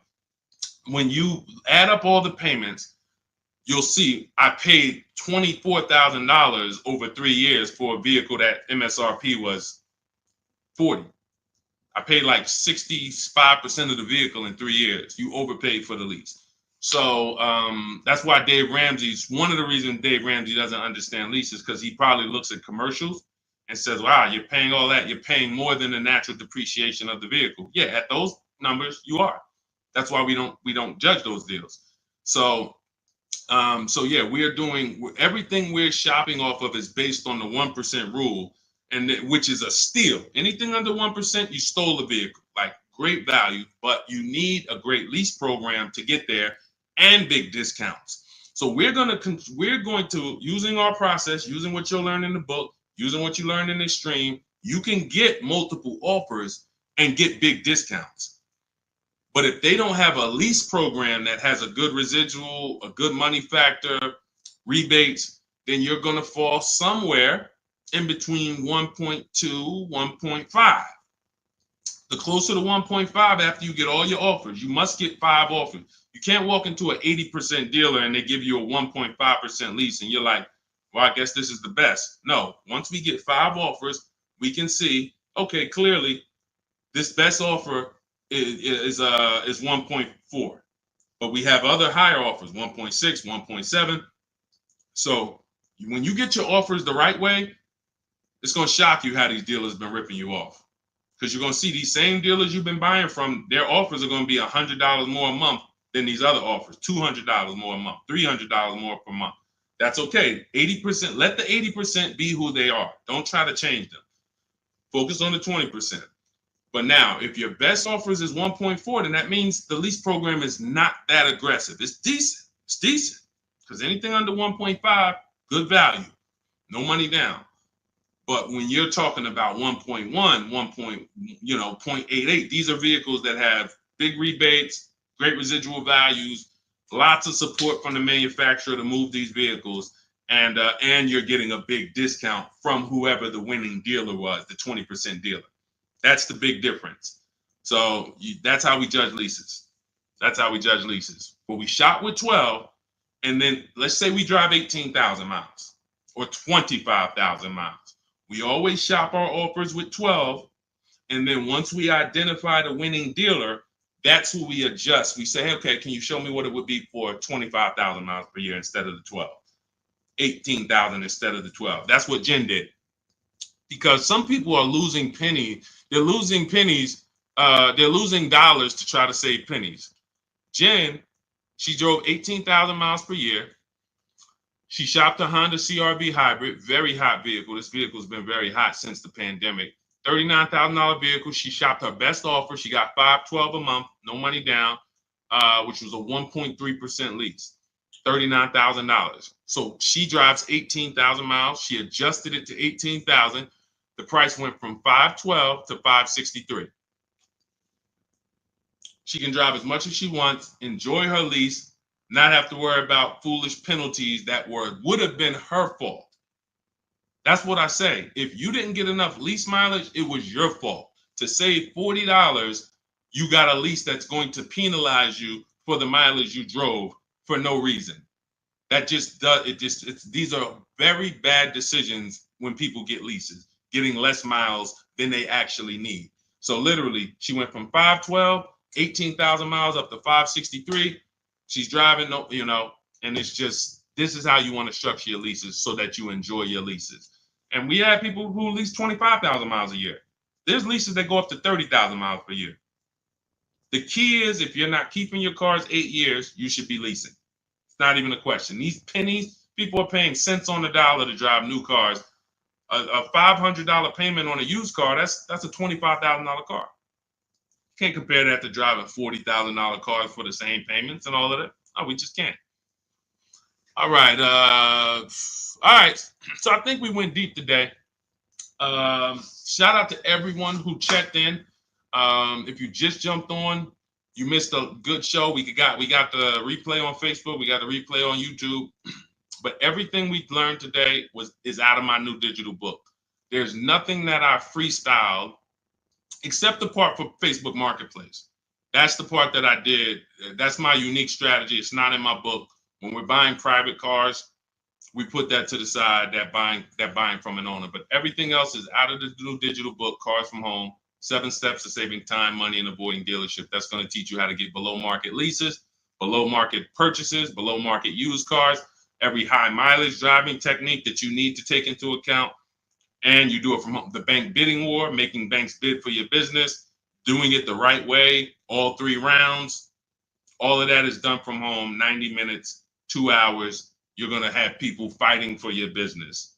It's hard not to save money when tons of people are fighting for your business versus you going into a dealer and begging, fighting. Come on, take another $1,000 off. Come on. So you can get your copy for 75% off. It's normally $97. And it's worth every penny of $97. It will say this will be the most, I'd say top 3 most valuable books you've ever bought. Guaranteed. I don't care what other books I got a lot of books in my library here. I cannot tell you a lot of them that have made me money and saved me money. Couple. Tony Robbins' book on money. Yeah. All these other books, yeah, they've helped me in other ways, but I can't tell you that I'm richer or I have more money in my bank account because of them. This will be one that will save you more money than, it'll be in your top 3. So get your copy in my TikTok bio. If you're on Instagram, click the picture of me, click the link in my Instagram bio. If you're on Facebook, click the link in the comment section. If you're on YouTube, click the link in the comment section. Get your 75% off. Get there before the 30-minute timer runs out. And make sure you send me your success stories. Every time you get your cars, I want to hear about it. DM me. I love to see people winning when it comes to these strategies. And stops and I say armchair, I already got it. Shout out to you. Use it, win, share it with family. I don't care. I'm not even off that. 60 million people buy cars. We got 10,000 books in the market. Like, if you could share it, I don't care. I'm not on don't share the book. Look, at the end of the day, they don't know me. One day we'll have software out and people will know Cars from Home, and then everyone will use it and it'll be software that everyone can use. But for now, we got to save our people. People are getting once you get your first car using Cars from Home, if anyone even shows you what they're paying, if you're willing to look at your neighbor's deal and say, oh man, you're going to be like me. You're going to be like me. You're going to not want to tell them because you don't want to make somebody feel bad, but you're going to be like, well, next time, just use this book, man. I'm going to send you this link. This guy, he created this whole thing. He used to be in the car business. Just use this next time. Just use this. It's blood. It's blood in the street out here, man. Car dealers making more money than they've ever made And all they want you to do is just keep shopping the same way. Don't unlearn that. So that's why a huge part of what we do over here is you got to unlearn. You got to unlearn. If you're not willing to let go of what you've been programmed to do, you can't win. But if you're willing to unlearn that was the way they programmed you to shop because it was for their benefit. Once you unlearn that, oh, we could win all day. We'll be winning for the rest of our lives with cars. All right. So shout out to the new followers. Shout out to everybody. Could everyone hit the like button before you jump off? It does matter for the algorithm, so more people can find the replays. Just hit that like button. If you're on YouTube, share with a friend. We appreciate you. I'll see y'all in the next stream. You already know.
$91,000 So start typing your questions. Welcome, welcome, welcome. It is my pleasure. It is my pleasure to welcome everyone to Car Shopping Questions and Answers. I'm your host, Deshone the Auto Advisor.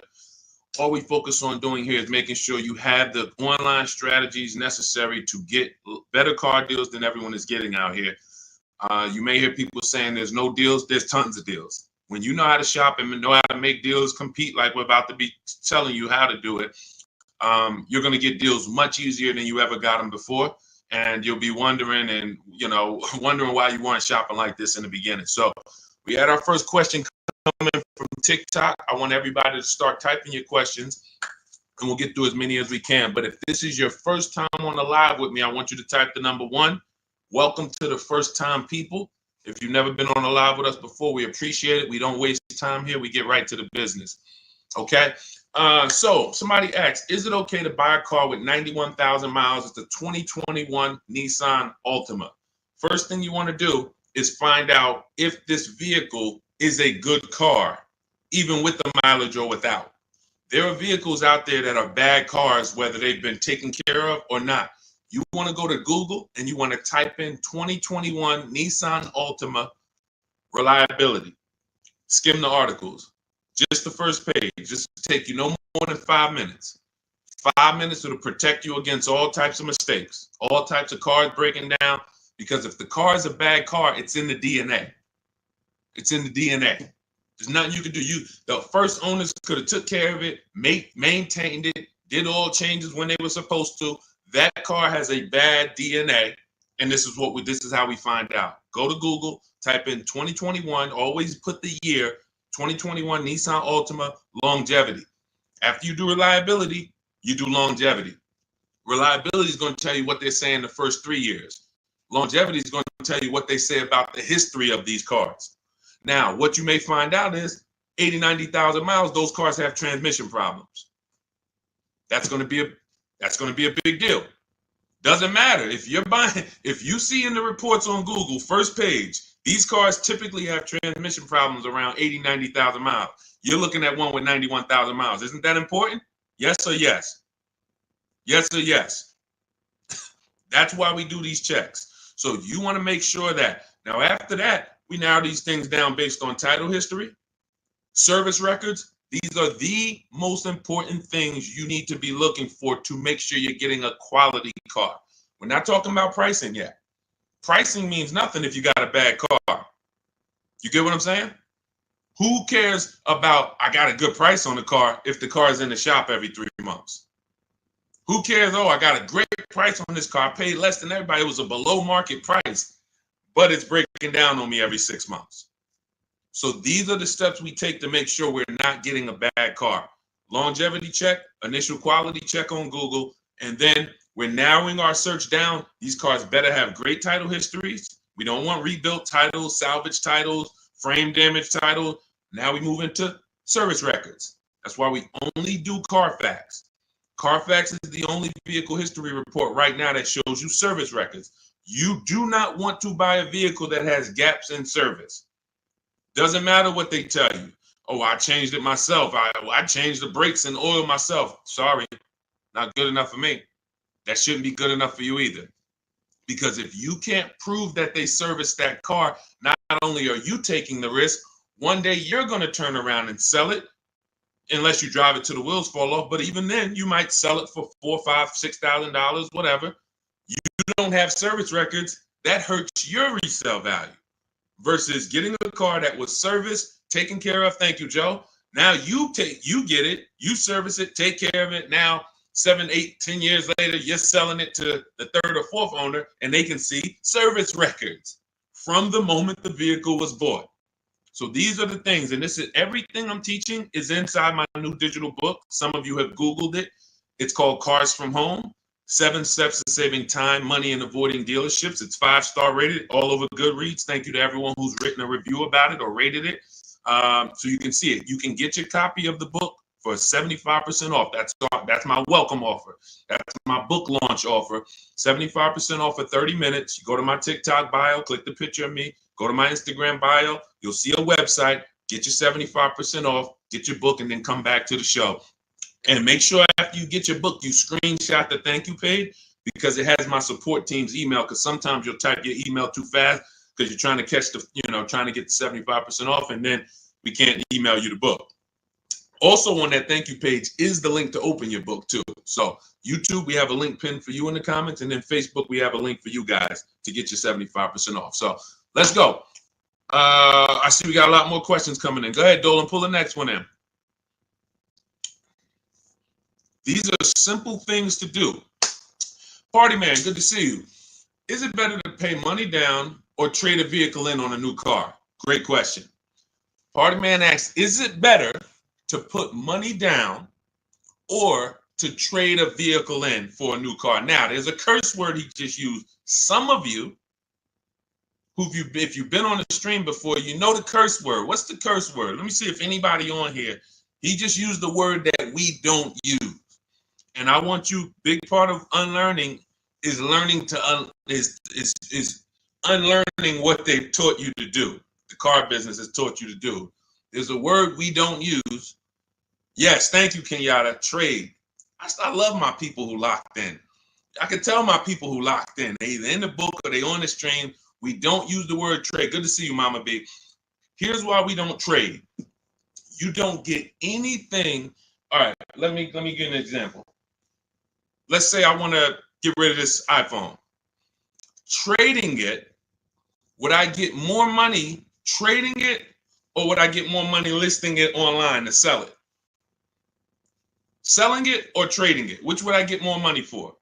I want to type in the comments. And some of you who are new to the stream, you got to stay by your keyboard because we're active here. You don't accidentally save $5,000, $6,000, $10,000 on cars. You got to be locked in. So dialogue. Thank you. Sell. Thank you, Mama B. Thank you, Party Man. Thank you, Stephen. See, so that is a basic premise that you now know. Now, what they told us in the past is if we wanted to sell our cars instead of trade them, we had to sell them privately. Facebook Marketplace, we had to let people come through, strange people, they're in our cars. Hey, hey, you mind if I drive this on the highway? All of this stuff. We don't want that. Now there are big companies that cut checks on the spot. CarMax. In my book, I teach you how to do something called the equity assessment. This is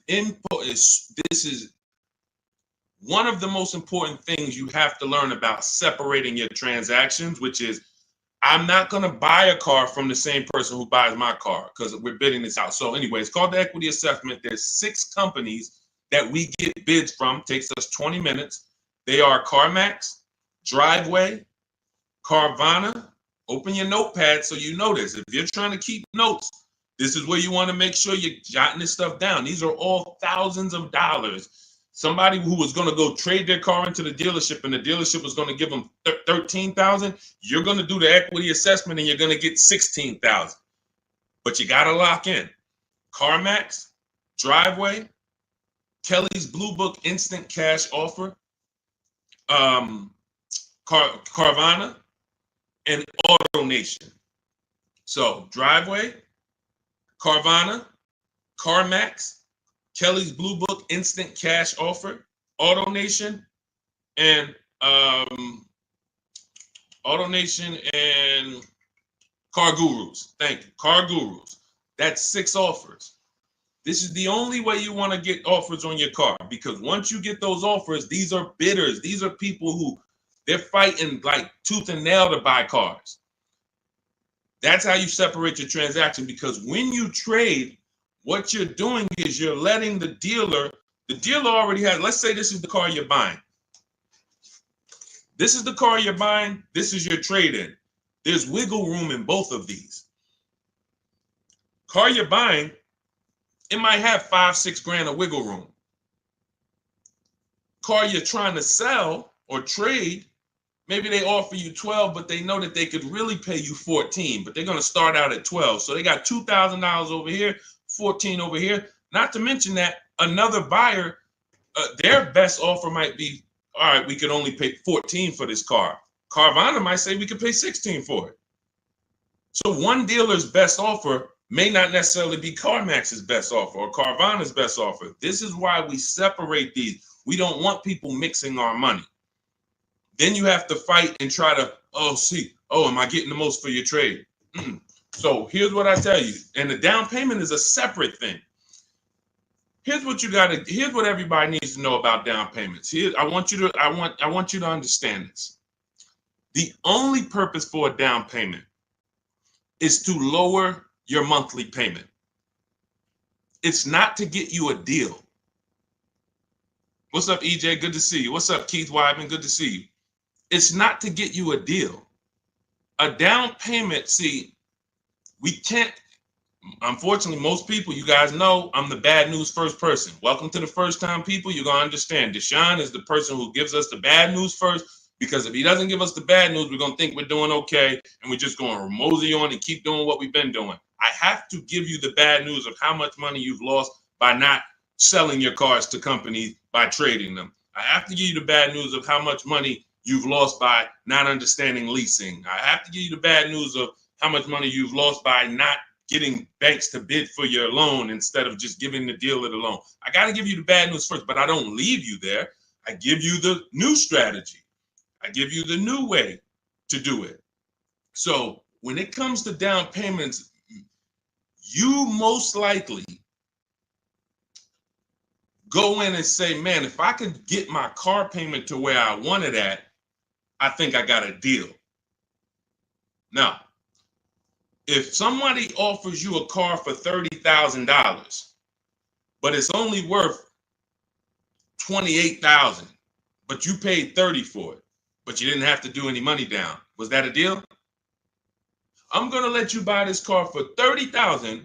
You could have got it somewhere else for $28,000, but I'm going to sell it to you for $30,000, but no money down. Is that a deal? No or no? So you need to know you have a deal before you have a down payment. Watch this. I'm going to shock you even more. Down payment has nothing, the deal has nothing to do with your down payment. And secondly, whether you could afford the vehicle or not has nothing to do with if you got a deal. Let's go deeper on that. Let's say we all of us, we're in a Bentley dealership, right? Everybody, we're all in a Bentley dealership. We're looking at a $200,000 brand new Bentley, never been driven before. It's right on the showroom floor. They say, hey, good news. Today we got to liquidate. We're going completely out of business. We're out of business. I'm going to give you this Bentley for half price, $100,000. But I need you to come up with 50 grand. Is that a deal? Is that a deal? Look, brand new Bentley, $200,000 on the sticker. They say, oh, we're going out of business. We got to get rid of this. I give it to you for 100 grand, but I need you to come up with 50 grand up front. Is that a deal? Thank you, Jewel. She's like, yes, absolutely. Now look, can we afford it? No. See, and somebody said no, because you're basing that off of your affordability. That's where I'm trying to get you to understand. You're affording the car has nothing to do with if it's a deal or not. The deal is, am I getting a below market price? Is this dealer selling me this used car lower than any other Honda Civic that I could have found? Is this dealer selling me this Ford Explorer lower than any other Ford Explorer? Is this a below market deal? Doesn't have anything to do with down payment. Down payment is just, all right, I'm going to get a loan and I want my payment to be a certain place. See, and look, I'm a former car salesman. I'm only talking about the wolves. 80% of the people I work with, 80% of the dealers was wolves. 80% of car salesmen in this industry are wolves. That means they will put you in whatever deal makes them money, and you're second. The 20% though are the good people. You don't want to, what they do to you is make you think that if I get your payment to where you want it at, you should be happy. You got a deal. What I'm telling you is now, what's your action steps from now on? You're going to separate your who you buy your car from who you sell your old car to.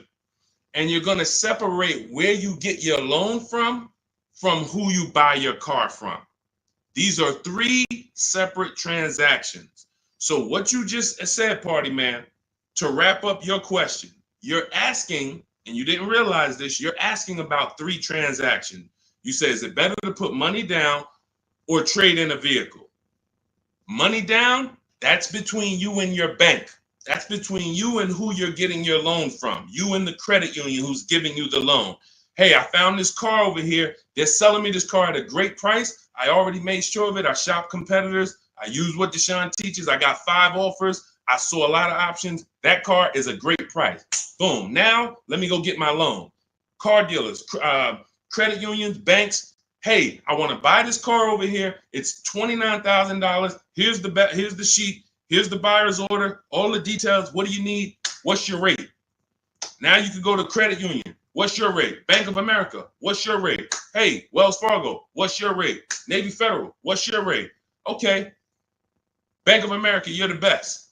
Now, what's my payment on that car? Well, right now your payment's going to be about $609 at that price, financing it with no money down. All right, I think I want my payment to be around $500. How much do I have to put down? Well, you're going to have to put down about $6,000. You're working this out with the bank, not with the dealership.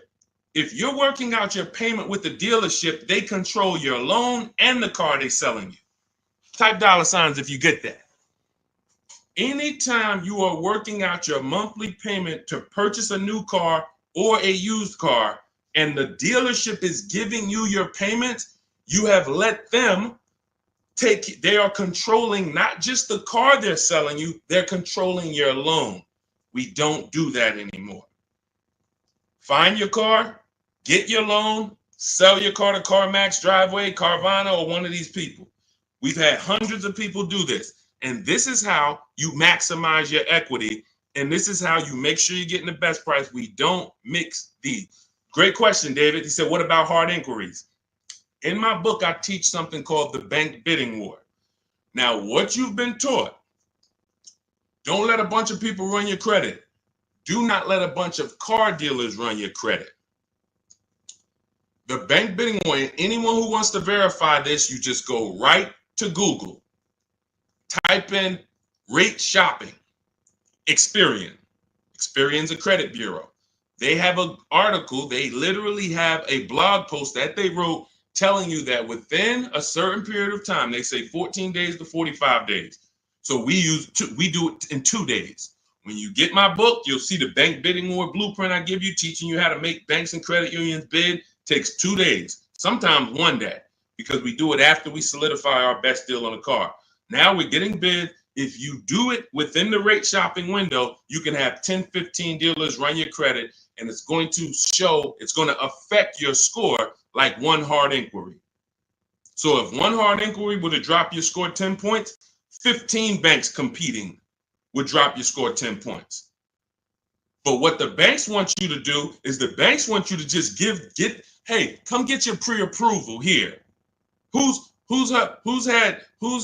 realized that pre-approval is the buzzword over the last 2 years, 3 years? I'm gonna get pre-approved. Check this out. The banks are on to you. The banks are on to that.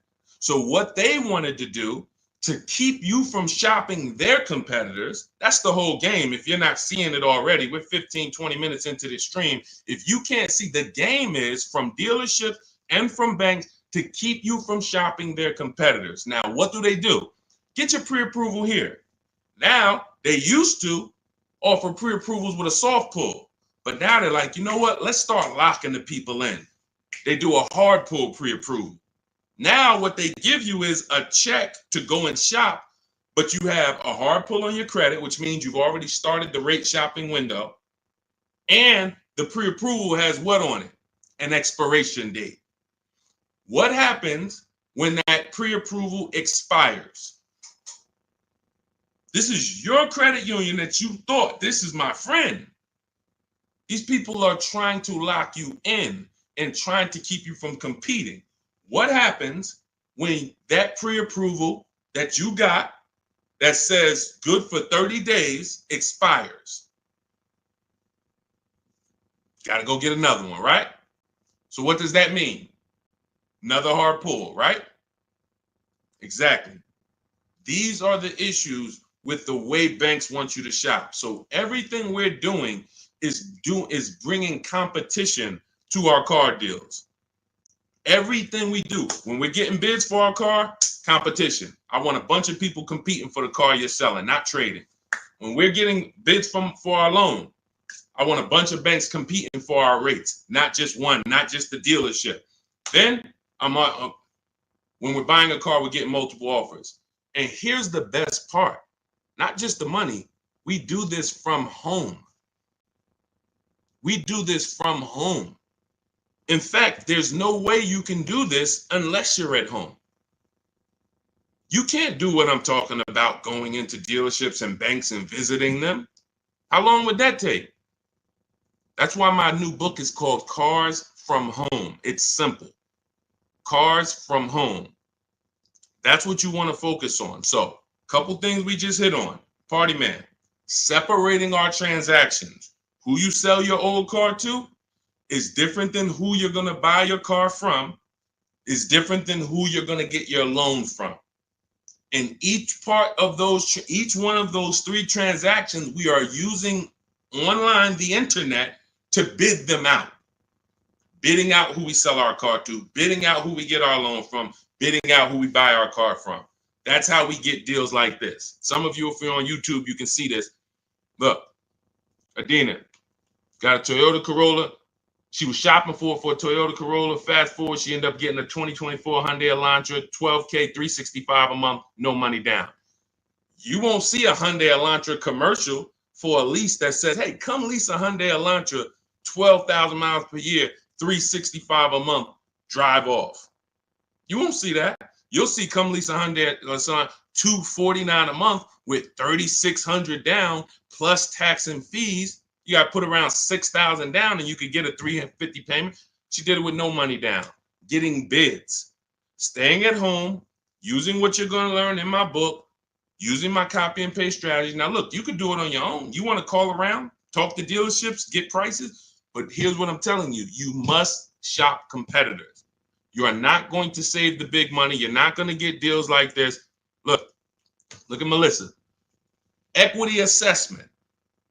Perfect example of someone who did a proper equity assessment. What's up, Noel? Good to see you, Noel. Nathan, good to see you, Lessa. I took possession of a 2025 Honda Pilot EXL before finalizing my lease.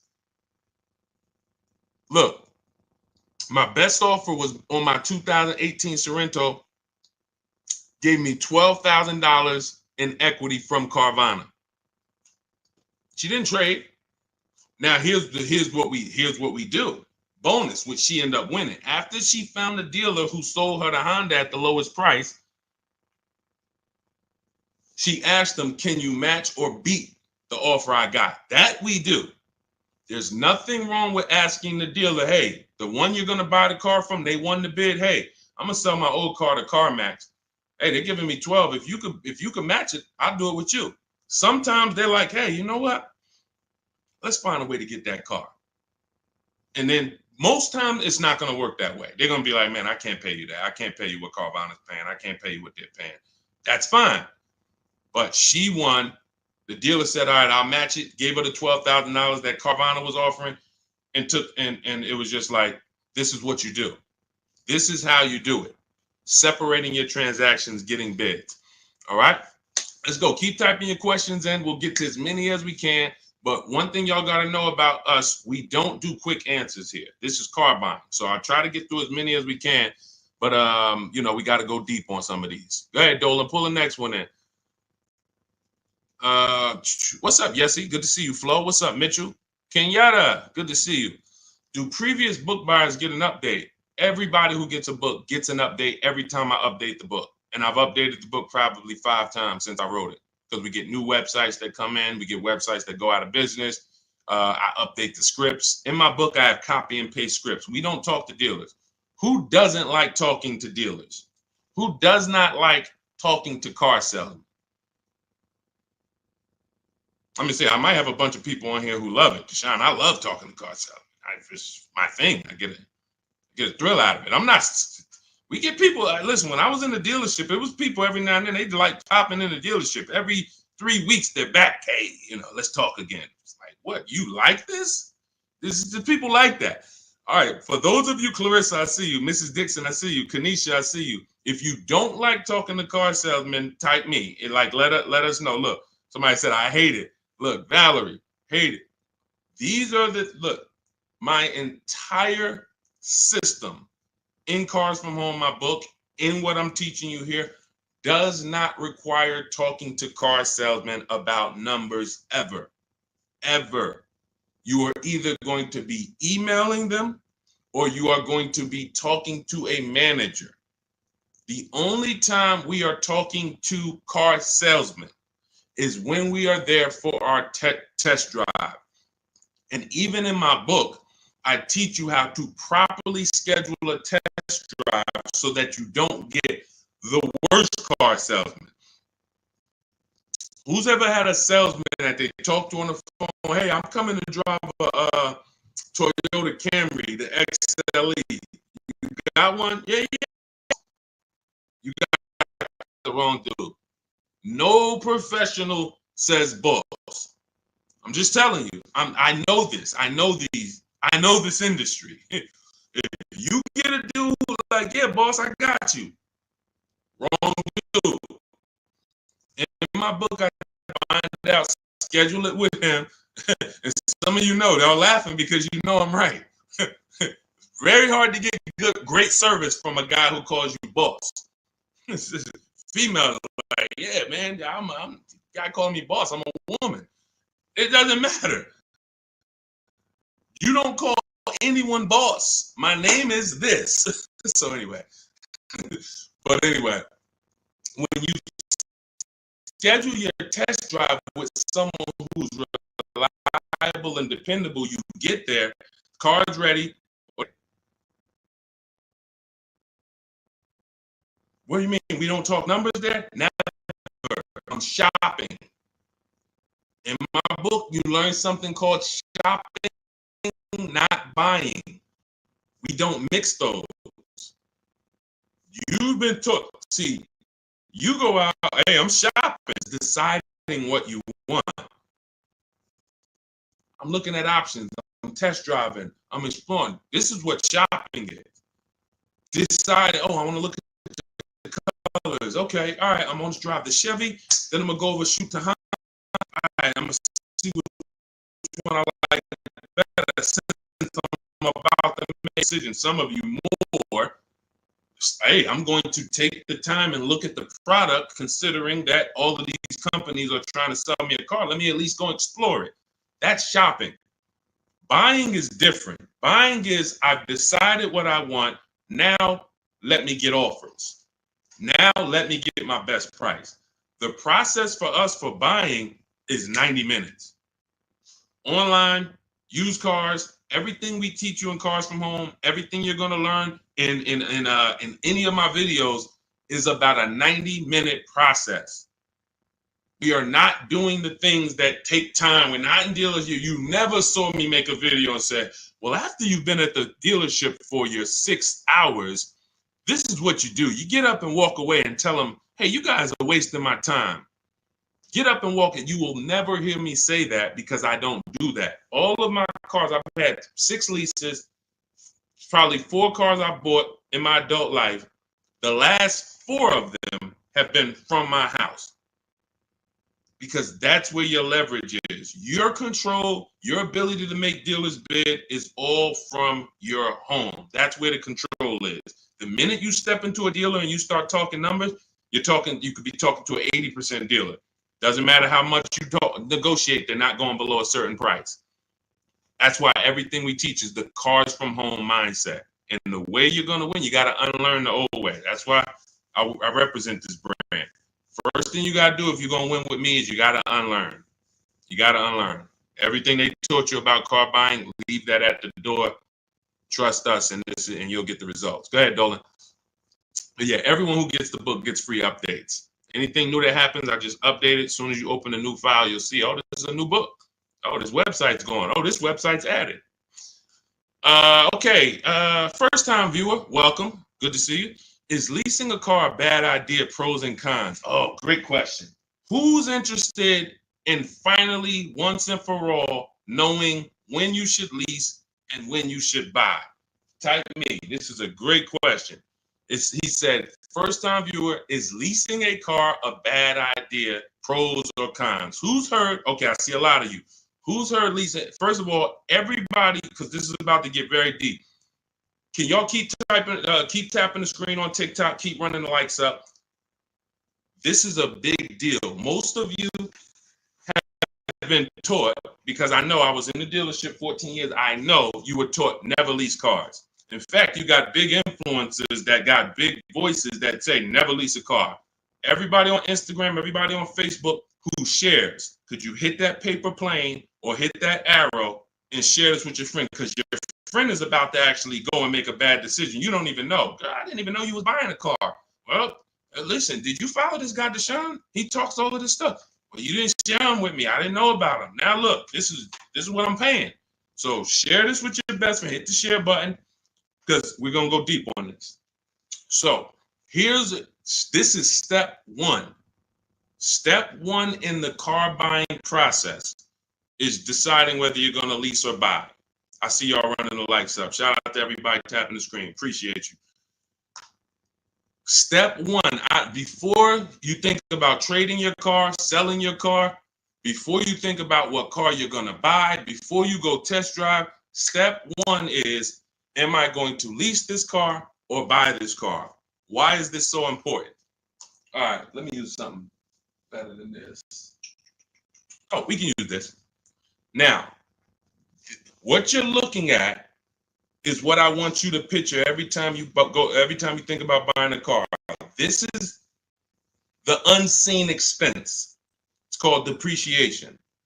If you buy a car today for $40,000, you don't drive it 1 mile, just park it right outside your house. Park it right outside your house for 1 year. Come back a year later. Is the car worth $40,000? Pay attention. I'm talking to the people that's locked in. Listen, you distracted. You trying to get car advice that's going to save you thousands of dollars, and then on your other tongue you watching, Dog the Bounty Hunter on the other screen. You're not going to win. I'm talking to the people that's locked in. So you bought the car. You did not drive it 1 mile. Come back a year later. Everybody said no. You lost money. It lost money. This is the unseen expense. The first step to understanding leasing is to understand this, depreciation. Let's go deeper. You buy the car for 40, drive it 12,000 miles. Is it worth less than if you drove it no miles? Worth less, right? Bought it for 40, drove it 20,000 miles. Worth even less, right? This is the depreciation curve. One of the biggest myths you'll hear people say about leasing is, I don't want to lease because I don't want to pay for the mileage. What you just learned in the last 20 seconds is, whether you lease or buy, you pay for the mileage, correct? From now on, this is step one. This is why you cannot get, and I want to be clear here, you cannot get a great deal if you buy a car, but you should have leased. You cannot get a great deal. And I'm going to explain that. Before we wrap, I'm going to wrap with that and showing you why. I don't care how much they sold you the car for, how much discount you got. If you should have leased, but you purchased, you cannot get a good deal. Your deal structure is wrong. You built the house on the wrong foundation. So now, who has a car in their driveway that they've had more than 8 years? I want you to type the number of years you've had the car into the chat. Only if you had it more than 8 years, not 5, not 4, more than 8 years. All right, Miss Dixon, just got my book. You use it. Congratulations. Use it. Way to go. Now, anyone who's had a car more than 8 years, type the number of years you've had the vehicle in your driveway. Okay, 19. I see you, Antonio. Serafina, I see you. 11. Valerie, I see you. 11. Okay, Miss Bells, I see you. 14. Nicole, I see you. 12. Okay, so all of you who had this, your depreciation curve, watch this. It looks like this. It looks like this. See, when you first get your car, you're losing value by the thousands. Every year you're losing thousands. But the longer you keep the car, depreciation looks like this. So some of you right now, you could go sell your car for $5,000, but a year later, a year from now, you can sell the car for $5,000 or $4,800. My dad's about to sell his truck. It's been worth $5,000 for the last 3 years. Well, during COVID, it was worth more. He could have got more for it, but for the last 2 years, that car has been worth about $5,000. Depreciation, he's beat it. How do you beat depreciation? 2 ways. Long-term ownership. In my book, I teach you the first step you're doing is asking yourself how many years you're keeping the car. I'm teaching you the 8-year rule. The 8-year rule says this: if you're not buying a car to keep it for at least 8 years, you should be shopping for a below market lease, not a regular lease, not these leases you see on the commercials. Those are not deals. Deals are not advertised to thousands of people. Deals are when the dealer doesn't want to make the deal, but he's signing it just because I need to sell this car. It's reluctant. Don't send more people in to pay these prices, but here, I'll do this for you. Don't tell anyone else. That's a deal. When you see a commercial, hey, everyone, 10,000 of you, come get this car for this price. That's not a deal. Not advertising this. So let's get back to this now. So now, here's where you are losing. In the 2-year, 3-year, 4-year, those of you who buy your cars, trade them in 3 years, you're losing. You're replacing a depreciating asset, and it's when it's losing the most value. You buy it for 40, dag, 2 years later, it's worth 28. All right, let me get out of this thing. You lost. You buy it for 40, 4 years later, it's worth 16, 18. Oh, let me get out of this. You're supposed to hold, the whole purpose in buying is to get to what I call the reward stage. That's what you saw Jerry say. 8 years, he's had the car, paid it off in 6. Now he can keep it. Beat the depreciation. The longer he keeps the car, the less he paid for it over time. Look, Michael, 16 years. You get to the point where this car is now literally not even depreciating. I lose probably $200, $300 a year in depreciation. Some of you like Deshone, there's no way I'm keeping the car that long. You are the ones who should be shopping for below market leases. Let's make this point. I see you, Delaney, and said I had an Escalade 21 years. Look at your cost per year. Look at your cost per year. I bought a $50,000 Escalade, $60,000 Escalade at the time, however much it was, but I kept it 21 years. How much did that cost me per year? That's the purpose of buying, because you pay more to buy. So now let me show you what below market leases look like to wrap this point up, to show you that there is no comparison. If you are getting regular leases, this is not going to make sense to you. That's why you're going to use my strategies. You're going to get your book in my TikTok bio. Go there. If you went there, you only got 30 minutes to save the 75% off. You won't pay the $97 price. As soon as you visit that website, you see that timer start ticking. You got 30 minutes to get your 75% off and get your book for $24 instead of $97. Now, it's still worth it at $97, but $24 is better. So click the picture of me in my TikTok bio, my Instagram bio, click that website, and then click the link that says activate the 75% off and get your book. You'll have everything we've been talking about and stuff we didn't have time to talk about in here step by step, and how to get these below market deals. And on YouTube, we have a comment for you, and we have a link for you. And if you're on YouTube, check the comments. If you're on Facebook, check the comment for your link. So now let me show you what below market leases look like. So you take somebody like, let's go luxury, some Teddy. Teddy is, he got a $73,000 BMW. He got it for his highest offer was $1,123 a month. His best offer was $856 a month. I told you, multiple offers. If you're not making dealers bid, you're dealing with the wrong dealers. You're not, when you go and say, oh, well, they told me to lease this car, it costs $600 a month with $3,000 down. That's one dealer told you that. That's why we get 5 to 7 prices from home. So that's what's called a 1.1% lease. Some of you may know the 1% rule with leasing. If you can get a 1%, if your payment is 1% of the MSRP, no money down, just giving them your first payment. No, what about the taxes, Deshone? No money down. First payment only. You're going to see all of these people I'm about to show you. They're not going to say, hey, and I gave them the taxes too, and it was 1%. No. All right, so look, somebody like Tope.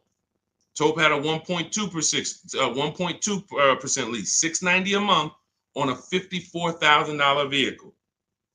Almost $55,000 BMW, $690 a month, no money down. Look, look how much she saved off the vehicle. Sitting at home. People in dealerships fighting. Come on, take off another $30. She's sitting at home. She said, look, I got $7,500 off plus another $1,000 from the dealer that bid. And every dealer is not even going to give you the $7,500 rebate. They won't even tell you. But let's go deeper. Look at Kimberly. $86,000 Maserati, $968 a month. She got $20,700 off on this offer here. $20,700 off at home.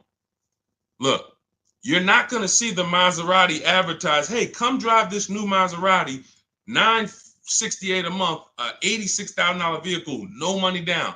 You'll see, hey, come drive a Maserati, $799 a month with $5,000 down plus taxes and fees. End up probably being about 10 grand once you add it all up. Yeah, you'll see that commercial. You go sign up for that, they'll love you. Hey, I want the deal from the commercial. Oh, come right in, miss. Oh, Miss Jones, a letter. How are you? Okay, can I call you Miss Jones? Yeah, how fast can I get it ready for you? They love you. Go ask for the deal from the commercial. They love you. Look at Charles. Some of you have this vehicle. Hyundai Palisade, $48,000 vehicle, almost $49,000, $597 a month. No money down. Look, I reached out to 35 Hyundai dealers, and you're like, how do you do that? You might have just jumped on the stream. We do this all online. Takes about 25 minutes to reach out to that many dealers using the stuff in my book, copy and paste scripts. So he had 35 Hyundai dealers, got 10 quotes back. Offers range from 1.2 to 1.6. He said, I never thought I'd be able to afford this car that is almost $50,000 because up until he learned what you just learned, I'm not keeping my cars 8 years. He was buying them. But now that you have the understanding of this and the unseen expense, and you now have a depreciation, whether I buy or lease, I pay for my usage. Whether I buy or lease, if I drive 20,000 miles, it costs me. Which one's going to cost me less? And when you get below market leases, it costs you less. Or when you do like what we spent time shouting out Michael and Antonio and Serafina and Valerie and all of them. So you're either going to go the long run, the distance, get your deal, keep it till the wheels fall off. That's how you're going to beat depreciation, or you're going to get below market leases. But now, $48,000 vehicle, $597 a month, a $50,000 vehicle. This would normally, and let me ask you guys this. Some of you know, every $5,000 on a car loan is about how much per month? So we can show everyone who doesn't know this how much if he had bought this car, and this is the reason why he said, I never thought I'd even be able to drive this car. Every $5,000 per month on a loan, on a vehicle, is about how much per month? Let's see if anybody's tapped in. Every $5,000. Thank you. Yep, you got it, Zully. $100, $100. Great job, Clarissa. Shout out to the people that's tapped in. I love the people. I love when y'all show me, man. Look, Deshone, I'm tapped in, man. I don't care about anybody else, man. I'm watching my money. I gotta pay attention to this stuff. Yep. Thank you, Aletta. $100. The Bush, $100. So now this is how, when you look at a $10,000 car, you should think $200 a month. $20,000 car, $400 a month. $50,000 car, okay, that's $1,000 a month on a 5-year loan. That's what should come into your head. That doesn't mean, hey, I might be able to get 5,000 off of it. I might be able to get 8,000 off of it with my best deal. I might be able to get 10,000 off. That has nothing to do with it. I'm talking about just when you look at the car and you say, okay, around about how much is that going to cost me?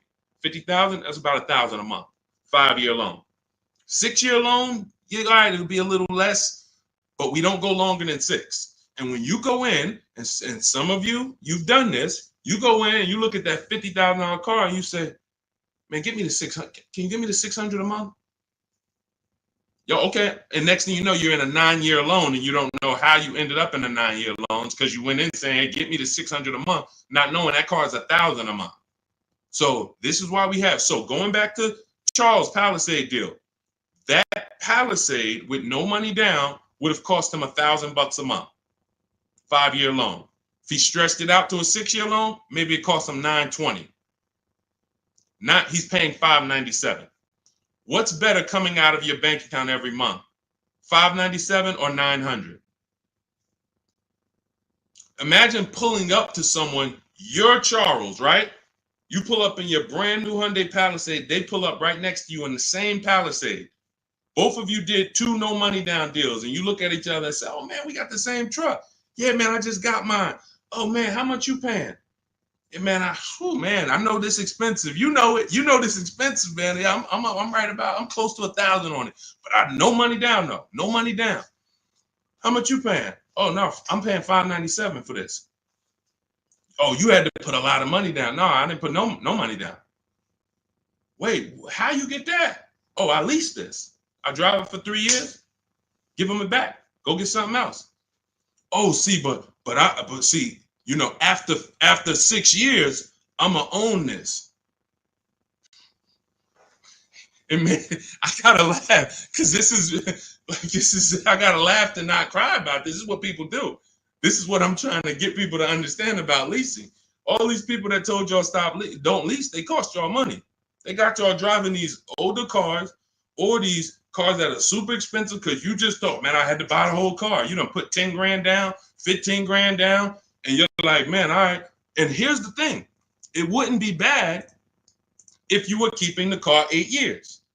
Because after a while, you get to this point, you kept the car, the depreciation cools off. You're like, okay, I kept the car long enough. Let me go and sell it and let me get something else. 8 years is the minimum. But the problem is when people pay those, that dude is like, yo, I'm paying $1,000 a month to drive this Palisade. Okay, but I'm gonna own it after 6 years. But then about year 4, what happens? What happens when he has it about 4 years?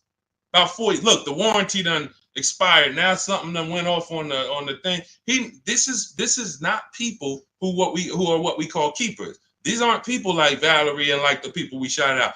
These are I'm talking to you that are stuck in the middle. You know you don't keep cars 8 years, but you go in and you buy them. You take out 6-year loans like you plan on paying them off, or like you plan on doesn't matter. You are losing in depreciation because you keep the car, you buy the car here, as soon, right before the depreciation starts to cool off, you go and flip it and go do it again with a whole nother car. Pay a whole, oh, let me ride that wave again. Okay, perfect. Oh, that was no fun. High payment. Let's go get another one. I would get people coming to the Mercedes dealer. Hey, man, Deshone, that's the new one? Oh, okay, I got 2 payments left. Then I'm going to come see you for that. I'm like, man, what are you doing? Okay, let me talk to you. Let me show you. You ever heard about leasing? Let me show you what this is going to look like if you understand what I'm about to break down for you. And they like, oh, wait. So I'm going from a $900 payment. You telling me good deal on this lease, I could be at $500? And what about all the money from my old car? What I do? Oh man, I'm gonna give you that back. You might have 10 grand equity here. You go put that in the bank. Yeah, I used to have to just put that down. What I would do is just whatever my old car was worth, I just put it down on the next car and then roll it and I just kept it moving like that. Nope, not no more. You're not gonna keep your money tied up in these depreciating assets. Type dollar signs if you're getting this. You're not gonna keep your money tied up in these depreciating assets. Pay attention. Banks don't do it. Banks don't do it. The last thing a bank wants is their money tied up in a depreciating asset that's losing value. So if you're going to keep it long term, tie your money up in it, but then you pay it, I drive this thing till the wheels fall off. Now I'm going to get my money's worth out of this car. But if that's not your goal, you should be shopping for below market leases, paying cents on the dollar, like Charles, like Zafrina, like all of these people who are driving brand new cars that would normally be $600, $700, $800 more, $200, $300 more than what they're paying. Look at Rosalie. Just got a 2024 Infiniti Lux, $60,000 vehicle. Look what she's paying. $592 a month. $592 a month. It's a $60,000 car. $60,000 car, $1,200 a month. Somebody walks in and says, hey, how much that costs? No money down. And that's about $1,200. She's paying $597 because her deal is structured right. Leasing versus buying is and look, you add the mileage, Michael. Let me give you an example of somebody, because that was a great question. That's always the next question. Oh, what about the mileage? The worst thing to do is to add, and look, all of this is inside my new digital book. There's a reason it's 5-star rated. Google it. Cars from Home. 7 steps to saving time, money, and avoiding dealerships. Look at all the 5-star ratings. Read the reviews. There's a reason that book's 5 stars, because it's step-by-step on getting below market leases, buying, used cars, everything we've been talking about. If you're like, Deshone, I don't want to remember all of this, get the blueprint. You get there, go to my TikTok bio, get your 75% off. Go to my Instagram bio, click the link, get your 75% off the book. You got the blueprint forever to use every single car deal. You're on Facebook, click the link below, get your book for 75% off. YouTube, get the book for 75% off. Here's an example of how we choose our mileage wisely. This is in step 3. It's deal structure. Look, Jen she leases a $40,000 Honda CR-V hybrid. It would be $800 a month to buy, no money down. She gets her best offer is $512. She gets all the bids from home, $512 a month. Now she says, okay, that's for 12,000 miles per year. I want to go up to 18. After we get our best offer, that's when we go to the dealer, or we email the dealer who sent us the best offer. Hey, congrats, you beat everybody. Can you show me what it is for 18,000 miles per year? Can you show me what it is for 20,000 miles per year? She bumped her payment up. They said, okay, Jen, if you go from 12 to 18, you go from $512 a month to $563 a month. She said, done deal. $40 more, $45 more. I get to drive as much as I need to drive for $45 more per month, instead of me taking 12 like some people do. Oh, Deshone, I'm 7,000 miles over on my lease mileage. What should I do? Why did you take a 12,000 mile a year lease? You know you don't drive 12. To save $40? Now what's going to happen is you go over by 7,000 miles and you're taxed 25 cents per mile. It's going to cost you way more than you would have spent just getting it up front. Part of having a great lease experience is choosing your mileage wisely. We take that very seriously. We don't mess around and we don't do that. And because some people blame the lease, man, I'm not leasing again, man. I leased and I just got all these penalties for the miles. You chose the mileage. You picked the mileage. Don't blame the lease. The lease is an inanimate object. You told them, give me 10,000 a year, knowing you drive 15. Why? To save $40?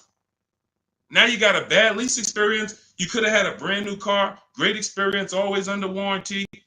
If you would have just did what Jen did, adjust my mileage, give me what I need.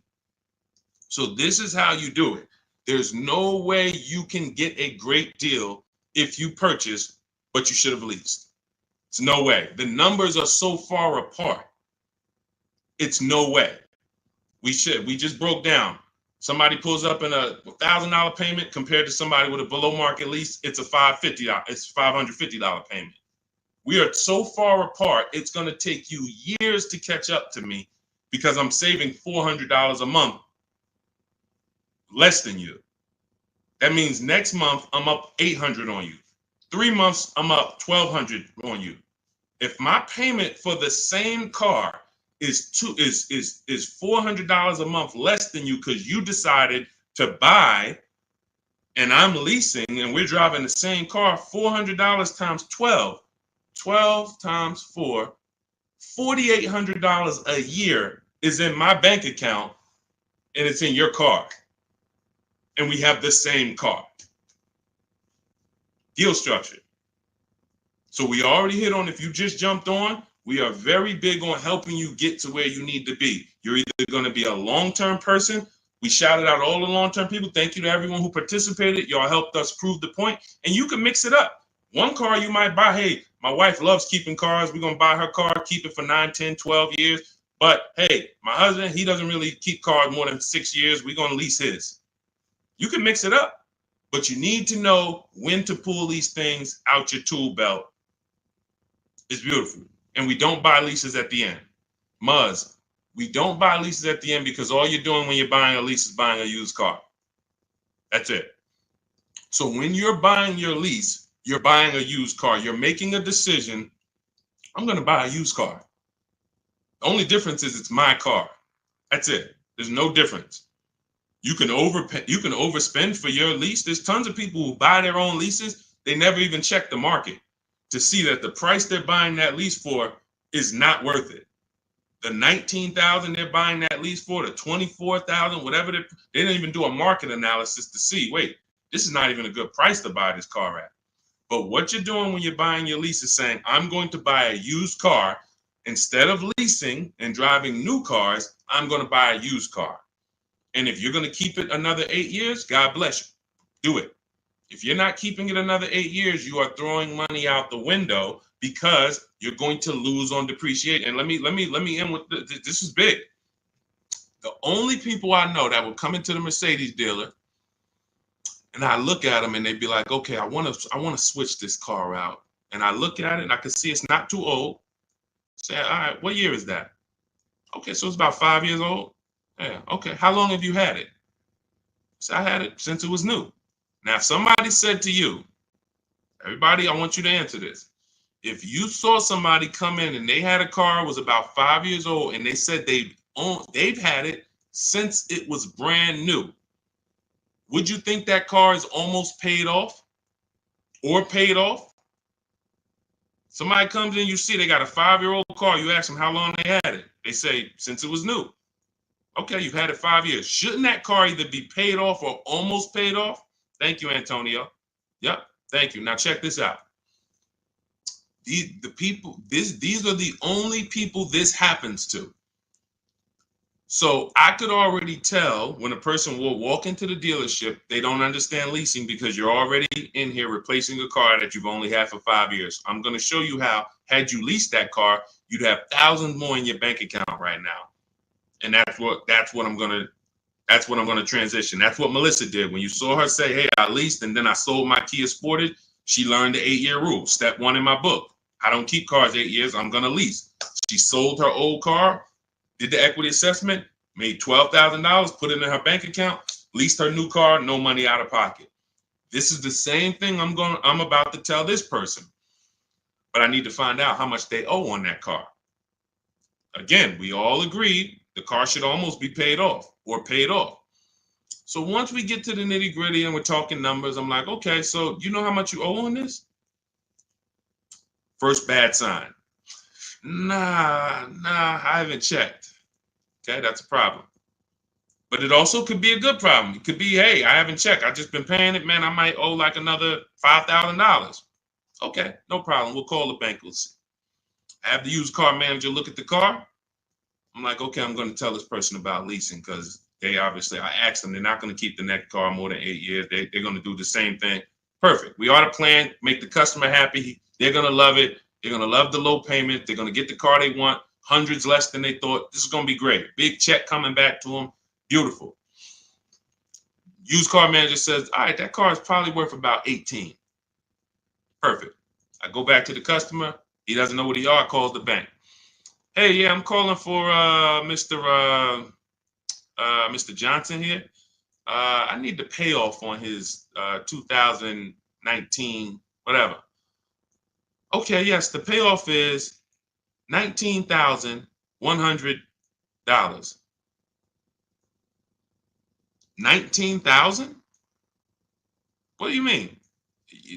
I said, look, Mr. Johnson, they're saying you owe $19,000 still on this. Oh yeah, I said, I told you I hadn't checked. Hold on.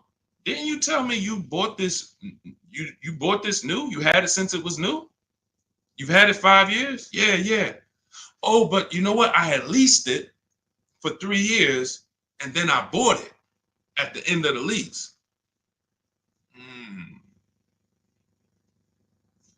That's the culprit.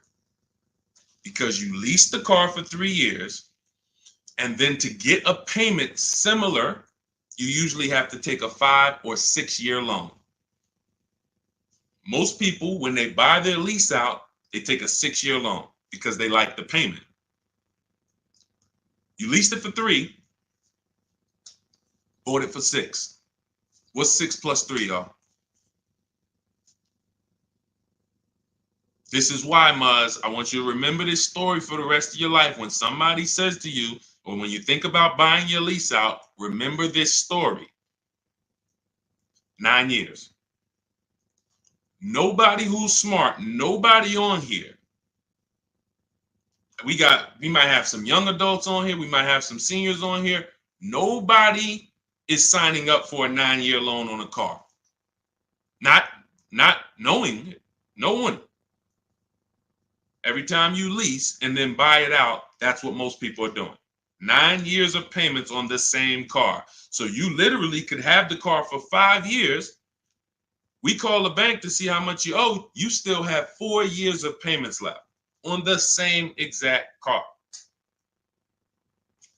That's why it's one of the worst things to do. And you're not even happy about it because it's like, oh man, I've had this car for a while, man. That's why buying your lease out, hey man, I was just trying to ride the market out. I wasn't ready to shop, so I just bought the lease out. Bad idea. Bad idea. It's just a bad idea. You could stroke a check for it? Possibly. But I would always shop for a new lease because, again, like I started the story with, when you buy your lease, you're going from a lease, driving new cars. If you're getting below market deals like you're going to learn in my book, you're driving it for cents on the dollar, and then you're switching to a used car purchase. These are two totally different mindsets. Yep, you lease new cars, Marty. Two totally different mindsets. Buying a used car, you should be somebody like the people we shouted out earlier, the keepers. 8 years, 10 years, 12 years. You should be perfectly fine with maintaining a car. If something breaks on it, I'm going to put money into it. I want to keep this thing. That's buying a used car. Buying a lease is like, hey, I don't want to do none of that.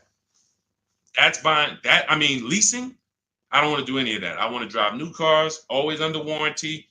The key is learning how to get below market leases. You can't walk into a dealership and just get a lease. We talked about that earlier. So that is the deal.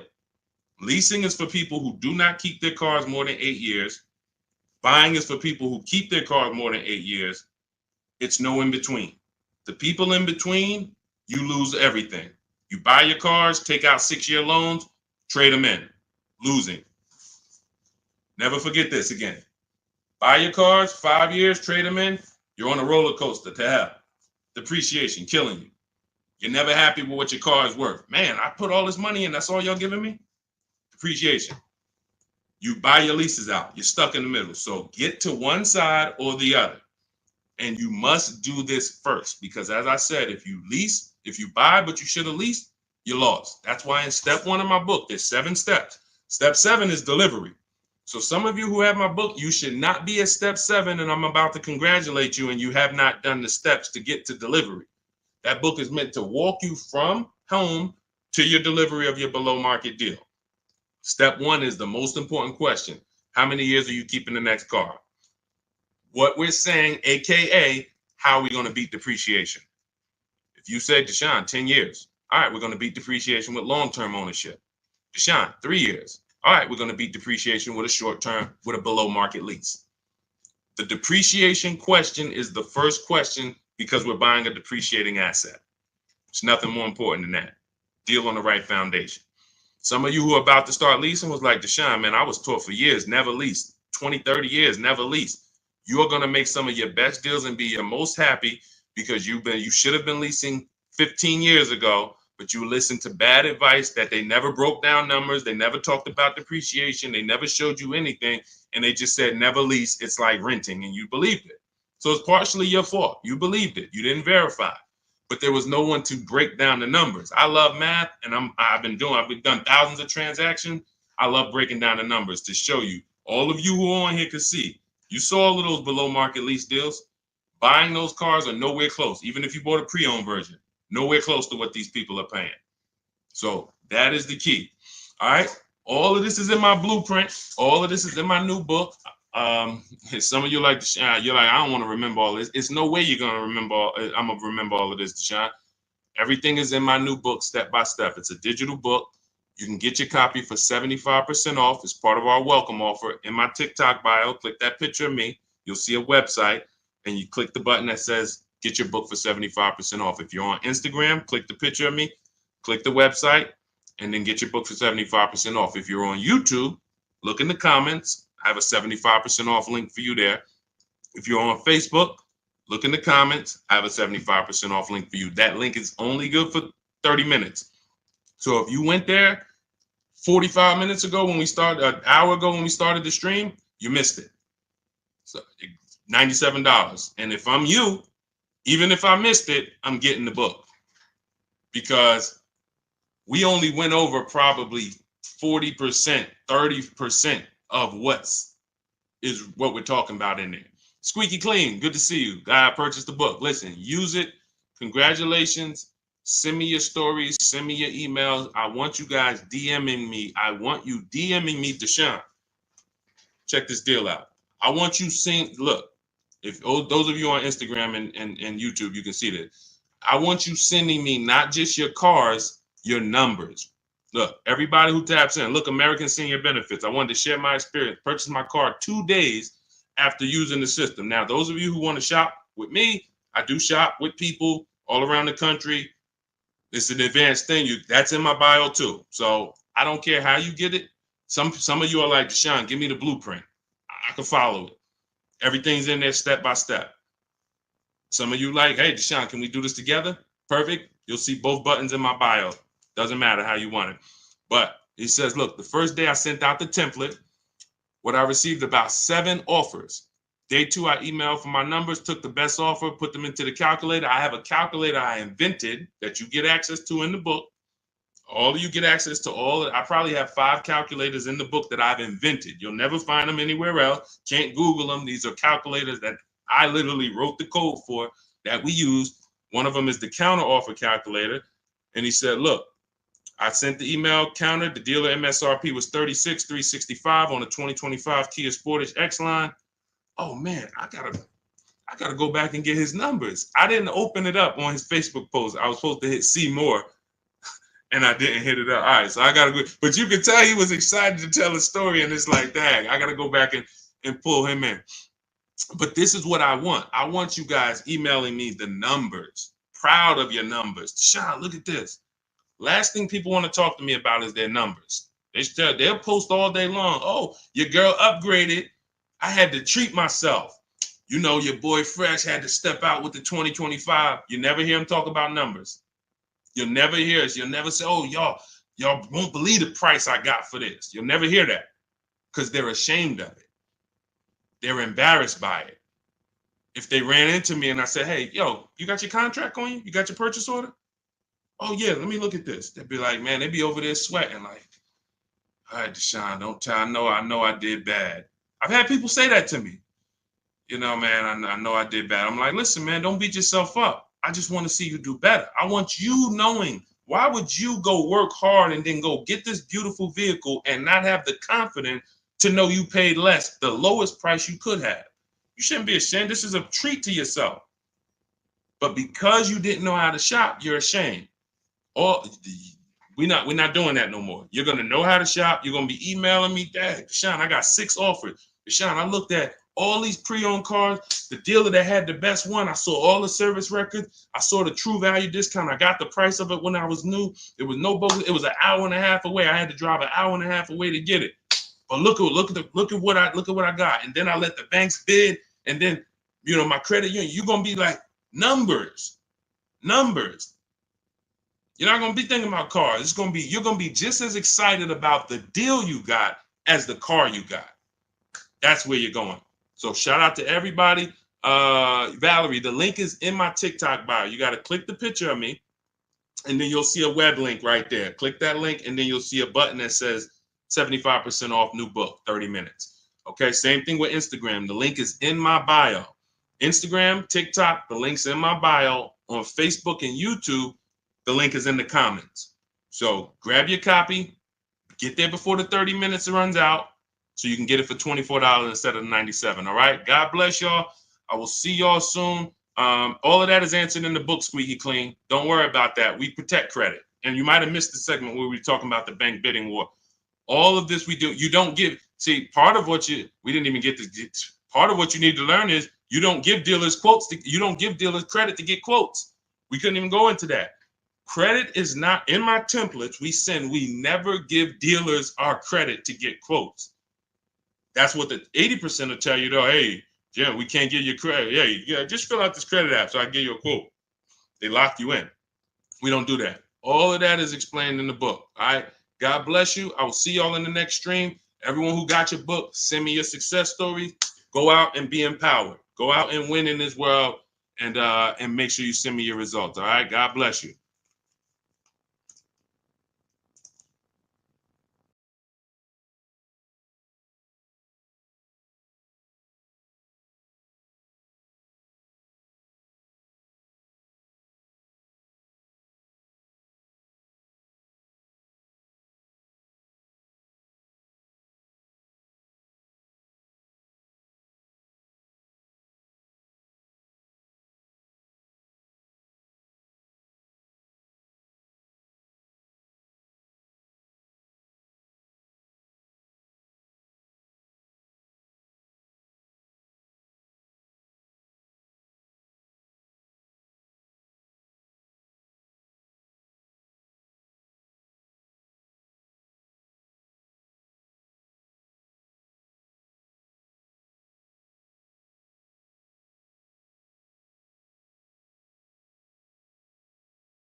Welcome to Car Shopping Questions and Answers Live. I am your host, Deshone, the Auto Advisor. We are live on 4 platforms now, and we're going to do some fast car shopping Q&A over the next 60 minutes. I want to make sure you know what you need to know to go out here and pay less for leases, purchases, new cars, used cars than everyone else is paying. There's only 3 prices you can pay with every car. Every car has 3 prices. Remember this: market value, above market value, below market value.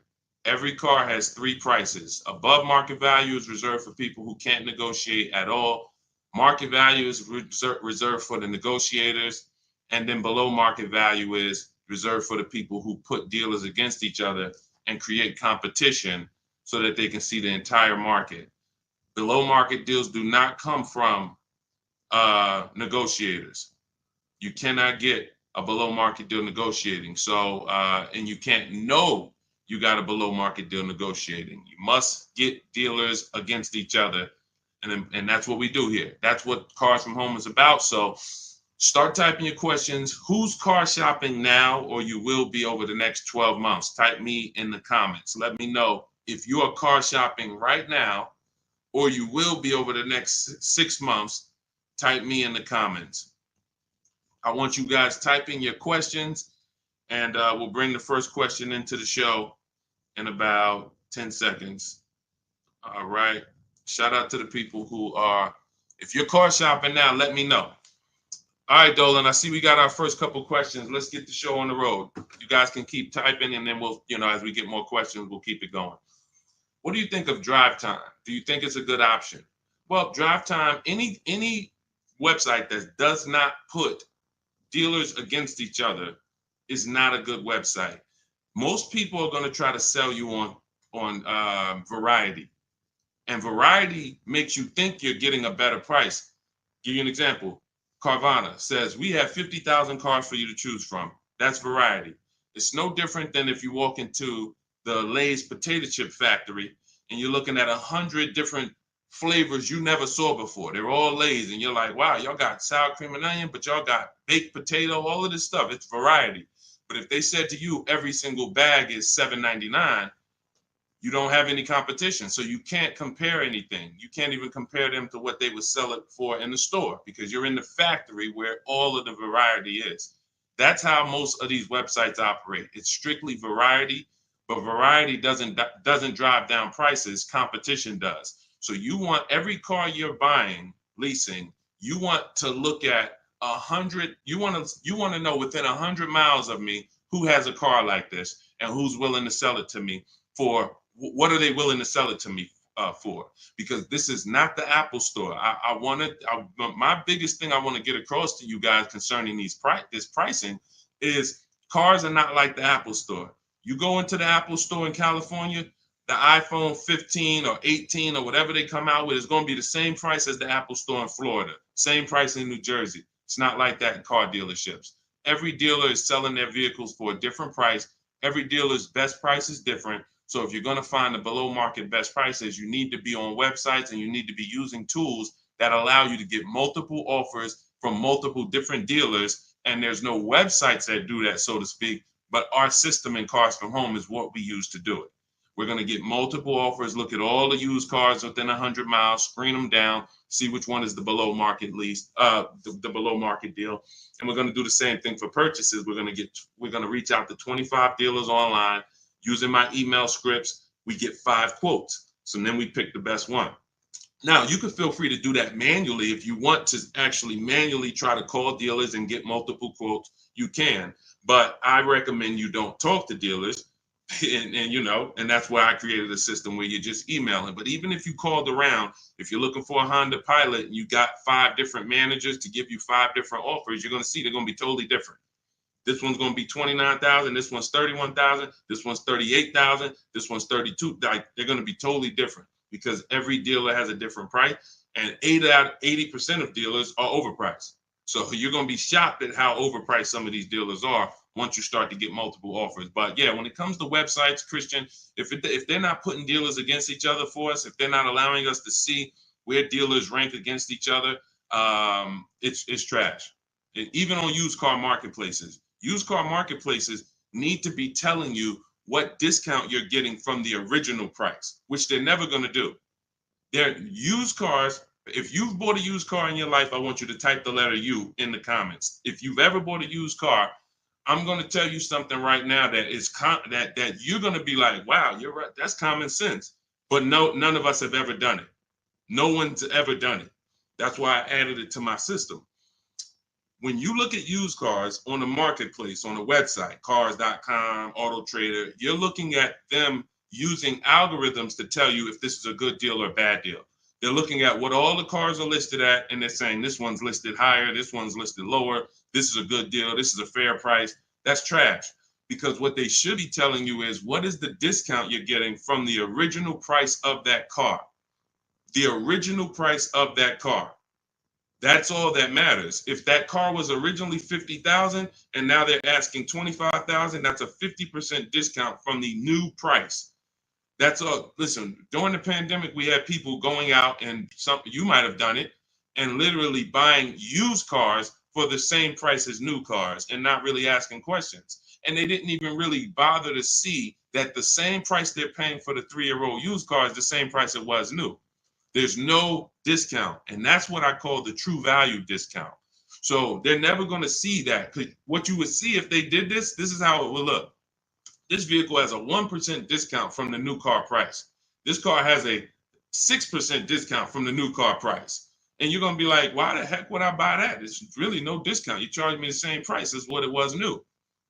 That's all that matters. But they're never going to do that, because then they have a bunch of people paying them to sell cars for them through their website, and the cars wouldn't be selling because people be like, yo, I'm not buying that. There's no value there. So that's what we need to know when we're getting a used car. That's the last step when we're narrowing down our used cars. We pull the original MSRP, we get the original price, and then we compare that. I have a calculator in my book that does it. You put the original MSRP in, you put the asking price in, and then it tells you this vehicle has a 42% true value discount, a 38% true value discount. And that's what you compare when you're shopping prices for used cars. Okay, everything that I'm talking about, if you're like, Deshone, I want the whole blueprint, I'm not going to remember this, you can go and get my new digital book. It's called Cars from Home, 7 Steps to Saving Time, Money, and Avoiding Dealerships. You'll know our system for screening down used cars. You'll know how to get the original MSRP. You'll have the true value calculator, and you can get your copy for 75% off as part of our welcome offer in my TikTok bio for 30 minutes, my Instagram bio, 30 minutes only, or YouTube comments or the Facebook comments. And you won't pay $97. You'll pay $24 if you get there before the 30 minutes is up. So go grab your copy. Come on back to the show. Catherine Marie, I have a 2022 Chevy Blazer, 40,000 miles. I want to trade in for a 2024 Kia Sportage. My credit is 530. Is it smart right now? I've never been late on payments. This is, I mean, smart is relative. Why are you doing it? If you just got a vehicle, you're right now driving a vehicle that it's depreciating like this.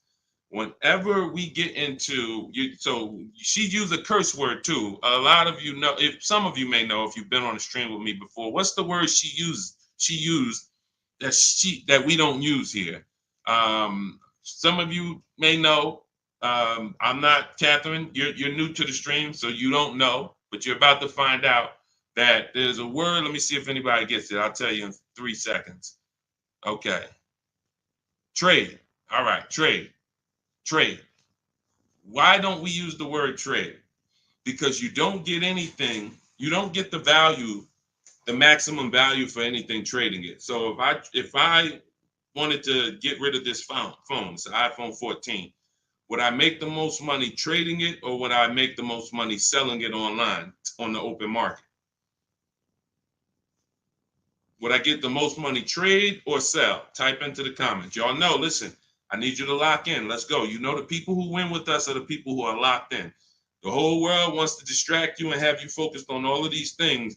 None of this stuff is going to keep money in your bank account and make sure you're keeping thousands of dollars. You're paying thousands of dollars less. So lock in, focus. Exactly. Trade. No, not WW. No, not trading. Yes, body. Sell. Yes. Open market. Exactly, Shiva. You're going to make the most money selling something on the open market, not trading it. So when in the past we used to have to, sell our cars on Facebook. We don't have to do that now. There's big companies that make us cash offers for our cars that literally write us a check the same day. CarMax, Driveway, Instant Kelly's Blue Book Instant Cash Offer, Carvana, AutoNation, and Car Gurus. That's 6 offers. CarMax, Carvana, Driveway, Kelly's Blue Book Instant Cash Offer, AutoNation, Car Guru. 6 cash offers that we get in 20 minutes. This is in step 2 of my shopping process. This is called the equity assessment. Before you can go into your next car, you want to see what is the maximum value I can get for my current car or my current lease. Can I sell my current lease and make $3,000, $5,000? And if you didn't know you could sell a lease, type a question mark, because if you didn't know you could sell a lease, how much has that cost you already? Just not knowing that you can sell leases, just dropping them off to the dealership. And if there's $2,000, $3,000, $4,000 of equity, or like in the pandemic, some of us had 10,000 equity, 7,000, you're just giving it back to them, and you're wondering why they're saying, "Oh, good news, we could get you in this new car with no money down." That's because you have equity that they're most likely using for your car, because you don't know how to assess your own equity. So we do this ourselves. So when it comes to to me, you look like a lease person. You have a 2 to 3 year old vehicle right now that you're already replacing, and you should not be swapping cars. You're going to have a ton of negative equity, because unless you're putting big down payments down, every time you trade these cars in, Catherine, you're just moving all of the baggage from the old car over to the new car. And so you should be leasing, but you're buying. Buying is for people who are going to buy their cars and pay them off and then keep them until the depreciation doesn't look like this anymore, because this is normal depreciation. This is why you buy a car for $40,000 and in 5 years it's worth $18,000 or $16,000. That's called depreciation. So, but you get to a point when you own a car where your depreciation looks like this. Your car, this is around 8 years. Now, your car today might be worth $10,000. Next year, it's worth $9,800, $9,200. It's not losing that much value anymore. But if you're not buying cars to get to this space, you're throwing money out the window, because you're losing thousands in depreciation. And then what you do is you're riding that sliding board of depreciation down to the bottom. And as soon as it's about to cool off, you say, "Oh, let me go get another car and let me ride it down to the bottom again." So you're literally replacing your vehicles in the point in time where you're losing the most money on the vehicle through depreciation. That's why you should not be buying. So now your credit is not in a place where you can lease. So what should you be doing? Building up credit to go into a lease. It's very simple. If I needed to lease, because leasing is going, and you'll see, we'll go over this in the stream. Leasing saves you a lot more money. For $530 a month, we got some people driving $40 and $50,000 vehicles, brand new with no money down. For those same payments, you're driving a vehicle that's less, but it's bigger than the payments. It's more about you not tying up your money in cars. That's what a lease is about, because you don't want to tie up money in a depreciating asset unless you're going to keep it a long time, long enough to let the depreciation cool off. You're tying up all of that money. It costs a lot to buy. A $25,000 car is $500 a month on a 5-year loan. Meanwhile, like I said, $500 a month on a lease, depending on the car, can get you a $40,000 car or a $50,000 car.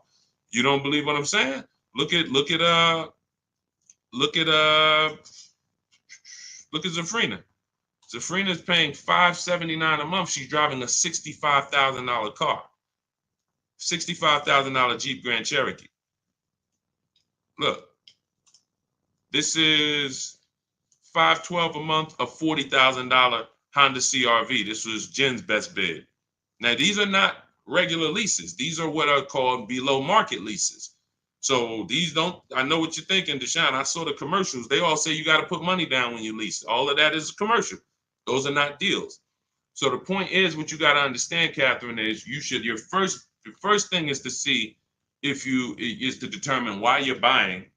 And if I'm you, I'm staying in that car and I'm getting my credit to the point where I can lease. You got a nice car.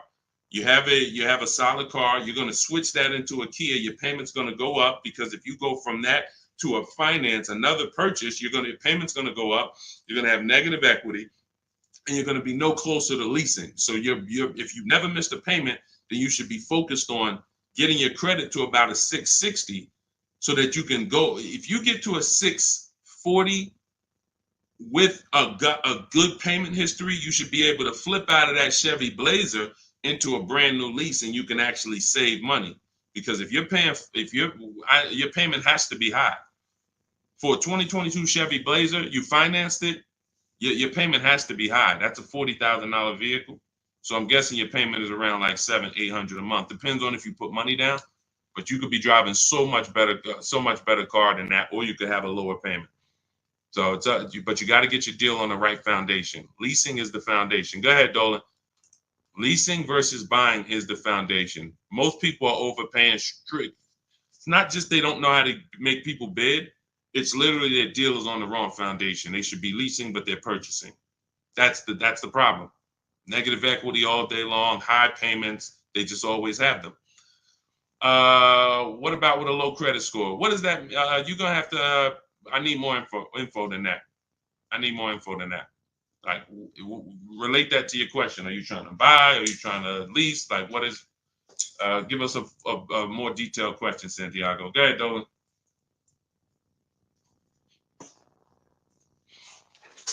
I'm car shopping right now for a new vehicle. I need a car ASAP. I'm looking to finance. Okay, so first thing to determine is, do you have a current car? Do you have a current car, then you've already decided you're going to purchase. You're not leasing. So therefore, now we move to step 2. My process is 7 steps. Step 2 is equity assessment. Do you have a vehicle you need to sell? Okay.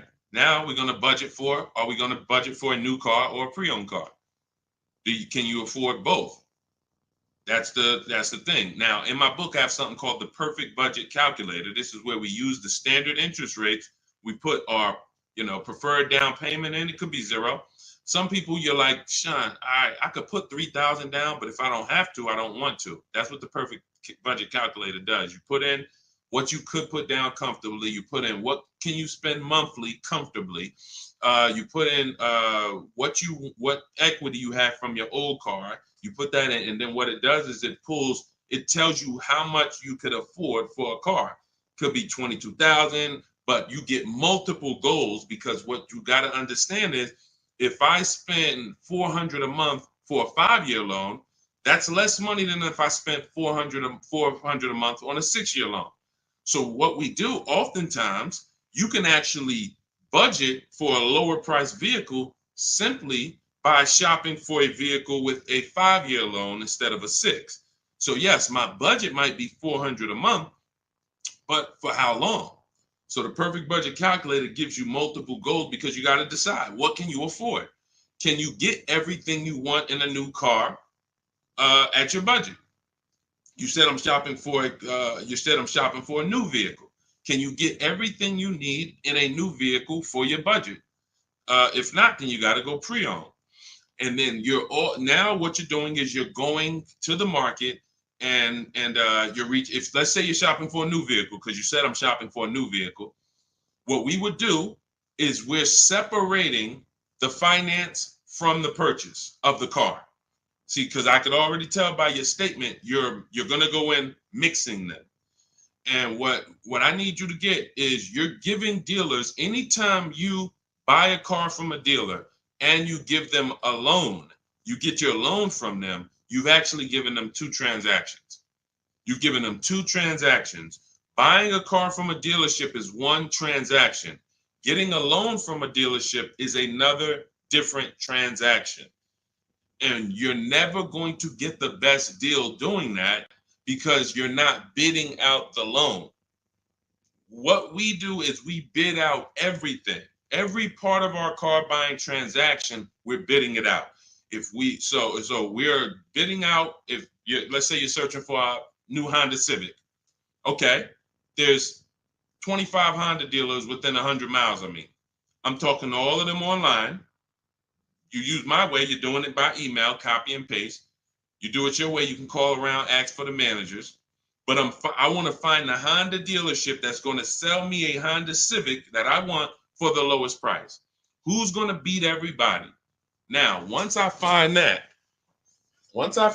person or that dealer, now it's time for me to bid out my loan.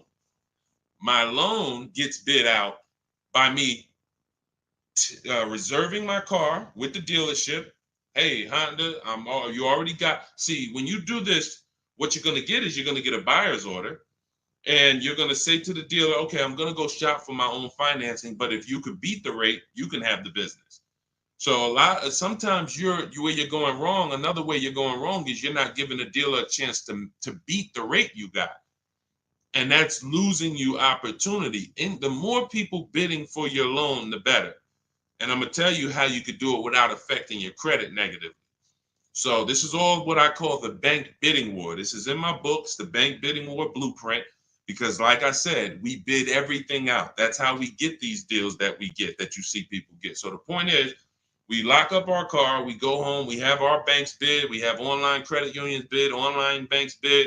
Whoever gives us the best rate, now we call the dealership and we say, hey, if you can beat the rate, you can have the business. See, if you, it doesn't have, you never want the dealer telling you what your payment is going to be. Your payment is between you and the people giving you the loan. But because you mix those transactions, you don't realize you're giving the dealer maybe $5,000, $7,000 of negotiating room in the car you want to buy. And then you're giving them another $3,000 of negotiating room in the loan. So they have all of this money to move around. And then, God forbid, you trade in your car. Now they got another $3,000 of wiggle room in that. You're giving them all three transactions. And that's why you're wondering, oh, I hope I could get a good deal. You can't. You have to separate these transactions and do them at home so that you can bid them out. So that's what you would do. If that's a process I call the 25 to 5. And as you can see, you don't need a lot of time to work our system. Ansley, I want to say, where's Ansley's deal? I think he got his car, he got his below market deal in like, look, he said right here, he said, I started the process Saturday. I accepted a deal Monday. Got the car delivered Thursday. So for those of you, if you're like, man, Deshone, I need a car in 3 days. Ansley started the process using our process Saturday, accepted a deal on Monday. This does not take, this is a 90-minute to 3-hour process to get below market deals. This isn't days. I would never spend more than, I haven't spent more than 90 minutes to get any deal. My Infinity truck, all my leases I had, I never spent more than 90 minutes to get any of these deals. But you can see here, he got a 2024 Infinity QX60 Lux. MSRP was $58,000. Huge discount, multiple offers. He got a 1% lease. That's a $554 a month payment. It's a $58,000 vehicle. It's people paying $554 on $35,000 vehicles, leasing them. You got to understand, bidding is how we do it. Bidding is how we do it. So it doesn't matter if you need a car ASAP, you want the blueprint. Get your copy of Cars from Home, 7 Steps to Saving Time, Money, and Avoiding Dealerships. Now you could do this manually too. Again, I don't care how you get multiple offers. I prefer you to use our way because our way is proven. We have dozens and dozens of people that we can show you today, and we have hundreds of people you can see all over my pages and the comments who've been using this stuff since 2021. But I don't care how you get multiple offers, just get them. Because the money savings is in multiple offers. If you're looking at a blue used car and you're like, man, this dealer right by my house got this nice blue Chevrolet Cobalt, I don't care. Just understand there are hundreds of that same vehicle all around. And that instead of, see, what they want you thinking is this is the only one like this, so that way you could come deal with them, and then whatever way you can negotiate, there you go. Once you understand that as an ex-car salesman, I can tell you that even the most rare G-Wagon, there's more than one of them. That's the most rare cars, there's more than one of them. Very few cars are one of one.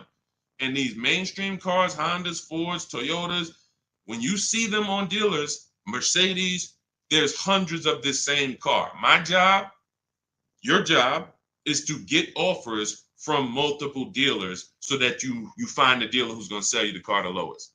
Lock that into your mind. All right. And this is what the Cars from Home system is about. So grab your copy of Cars from Home, 7 Steps to Saving Time, Money, and Avoiding Dealerships. You'll have the whole blueprint. In my TikTok bio, you get yours for 75% off. That's my welcome offer to you. So normally the book's $97. It'll be in your inbox in 2-3 minutes. But if you get there before the 30-minute timer goes to 0, you can get your copy for 75% off, which is $25. In my TikTok bio, my Instagram bio, the YouTube comments, or the Facebook comments. Get there before 0. All right? Go ahead, Dolan, shoot the next question up. Let's go. Can you negotiate a buyout from a lease? Not usually. I haven't seen it because your buyout price is set on the contract. So when you lease your vehicle, the buyout price is established and the bank has already determined what they're going to resell the vehicle for. So they estimate based on what you tell them you're going to use their resale value. So if you tell them you're going to use 10,000 miles per year for 3 years, they're expecting the vehicle to come back with 30,000 miles on it, and they're anticipating what their market value will be to resell the vehicle based on 30,000 miles. That's why when you bring the vehicle back with 40,000 miles, you must pay for that because they've already anticipated our sale is based on 30,000 miles and you brought it back with 40. No matter what dealers have told you, they have never made your mileage penalties disappear. You cannot make mileage penalties disappear. What they can do is they can cut them a check, which is rolling those mileage penalties into your next deal. That's what happens. But how many of you are getting calls from dealers saying, come on and we'll get you out of your lease early? Come on and we'll get you out of your lease early. Come on and we'll take care of the remaining payments. How many? Type me if you're getting those calls or if you're getting those letters. Hey, we'll get you out 6 months early. They're not doing anything but rolling your payments into the next car and hoping that you'll be okay with the new payment. But if you waited until you didn't have this baggage, you can literally make a deal without the baggage. So yes, you might be able to achieve 500 a month with the baggage, and maybe you could afford 500 a month, so it's okay with you. But if you were patient, you could literally make your deal when you didn't have the baggage, and the same car you got for 500, you could get for 400 a month. So they're playing on the fact that you're going to want a new car and you're not going to look at the numbers and be able to understand that they're rolling those numbers into the new car. And if you were patient, you wouldn't have to deal with that. That's the big thing. It's just about being patient. It's the biggest play on your emotions. There's no other industry like the car business that plays on your emotions, and they use it to your disadvantage. It's all that's why I tell you we don't talk numbers in dealerships. We don't negotiate in dealerships because you're in their house, you're looking at a product you like, and you have no leverage to even talk to their competitors sitting in their house getting numbers. That's why we don't do it. We only get numbers from home. All of our deals are made from home. So no, I haven't seen you be able to negotiate a buyout on a lease. The price is set. And that's another reason why you don't want to buy a lease. Let me end this question with this. The buying of leases is a horrible idea. In most cases, it's one of the worst things you can do because most people are not checking to see that the vehicle they're buying out is actually a good price. So if you're not checking to see that the vehicle you're buying out is a good price, you don't even know that you just overpaid for your lease. Especially those of you who, if you go over your miles, let's just say your buyout is 20,000 based on 30,000 miles. You're supposed to have 30,000 miles. You can buy that car for $20,000 based on 30,000 miles at the end of the lease. Now you drive 50,000 miles. You go 20,000 miles over because you got the wrong miles. You didn't pay to get 18,000 miles like you should have. You took a lower payment and you now have a penalty. It's not the lease's fault. So now you come back and you say, well, I'm going to just buy the vehicle. The problem is the vehicle that the 20,000 buyout price was based on 30,000 miles. So now you're about to buy a vehicle and pay the same price that was for a $30,000 30,000 mile vehicle. You're going to pay the same price for a 50,000 mile vehicle. So you buried yourself and you've bought something well above what it was worth. You've paid well above what it was worth because the fact you put 50,000 miles on it didn't adjust the buyout. It didn't say, well, you put 50,000 on it. Instead of 20, you could buy it for 16 because it's really not worth 20 at all. No, you're paying the buyout price no matter what. So 99 times out of 100, the penalty is way less. It's just bad leasing. It's bad lease structure. When you see people that hate leases, it's their fault in a lot of cases. They don't know that though. Man, I didn't get the mileage. They penalized me. Man, I got a bill because I had dents and the windshield was cracked. But if you own the car when you went to sell that car and it was a cracked windshield, wouldn't you need to pay for that? Wouldn't that come off the value? So you have to realize that leasing, you get charged for what you use. If you abuse the car, you're going to be charged for that. If your tires are bald, you're going to be charged for that. If you went to sell the car that you owned to someone and it had bald tires, they would be like, all right, you got to lower the price. The tires are bald. So you pay either way. But when you get below market leases, it's not even a question. It's not even a question. That's what's leading you guys wrong. So anyway, I know that wasn't a question about leases, but it was a question about lease buyout. But I use it as another opportunity to tell you how much not understanding leasing is hurting you. It's hurting your bank account big time. Go ahead, Dolan. Big time, not small. $5,000-$6,000 every car you get. You should be leasing, but you're buying. $5,000-$6,000 minimum every car you get. You're overpaying. It's not even close. Go ahead, Dolan. Shoot the next one up. I see we're getting a lot of questions, and let me try to speed through a lot more of these. What's going on? Oh, QT, good to see you, Senator. Always on point. Let's hook up. All right, Senator. I don't know who you are, but hey, listen. TikTok knows I'm shopping for a car today. Listen, lock in, Tifa. Lock in. Could everybody hit the like button? Everyone who hits the like button, if you support good content and you're like, listen, I need to help spread this because my friend might be going out buying a car today and they might be getting, listen, they need this. So appreciate everybody who hits the like button. Appreciate everyone on TikTok, double tapping the screen, running those likes up. We can't spread this message without you. All right, Chef Champion. What do I do if I bought a Jeep Grand Cherokee and the value decreases faster than the payoff? That's normal. That's normal. See, and now watch this. It's based on your loan. So now, again, you want to remember this. This is a basic lesson on depreciation. If we learned this in school, everyone would be just fine because you come out of school understanding depreciation, leasing, and buying, and you understand how you're going to beat this and not get caught up in this. So when you buy your vehicle, the Jeep is here. The depreciation is here. The next day, if you buy a vehicle for $40,000, you go back the next day, it's not worth $40,000. You've already owned it. It already has 10 miles on it. Even if you didn't drive it, literally because it's been owned, it's depreciated. So it went from 40 to 36 the day you bought it, 34 the day you bought it. And so depending on how much you overpaid, it could drop even more. If you should have gotten a $7,000 or $8,000 or $10,000 discount off the car, but you didn't get a discount because you don't know how to make dealers bid and you're trying to negotiate and you don't know about rebates and all that, you overpaid. It doesn't change the fact your car is going to depreciate based on the market value of that car. So when the market sees that some people are getting $7,000 to $10,000 off of the new ones, your 1-year-old one becomes worth even less. So depreciation is what you're trying to avoid, but you can avoid it by, you can't change what the vehicle is going to do. Pay very close attention to this. You cannot change. If a vehicle is going to depreciate like this, there's nothing you can do to change that. The only factors you play is how much you drive.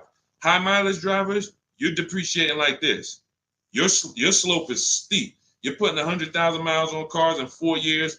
Your car goes from 40,000 to daggone 15,000 in 4 years. Like that's the way you do. Your normal driver is going to look like this. So you can't change that. What you can do is you can say, are you going to keep the vehicle long enough to avoid that?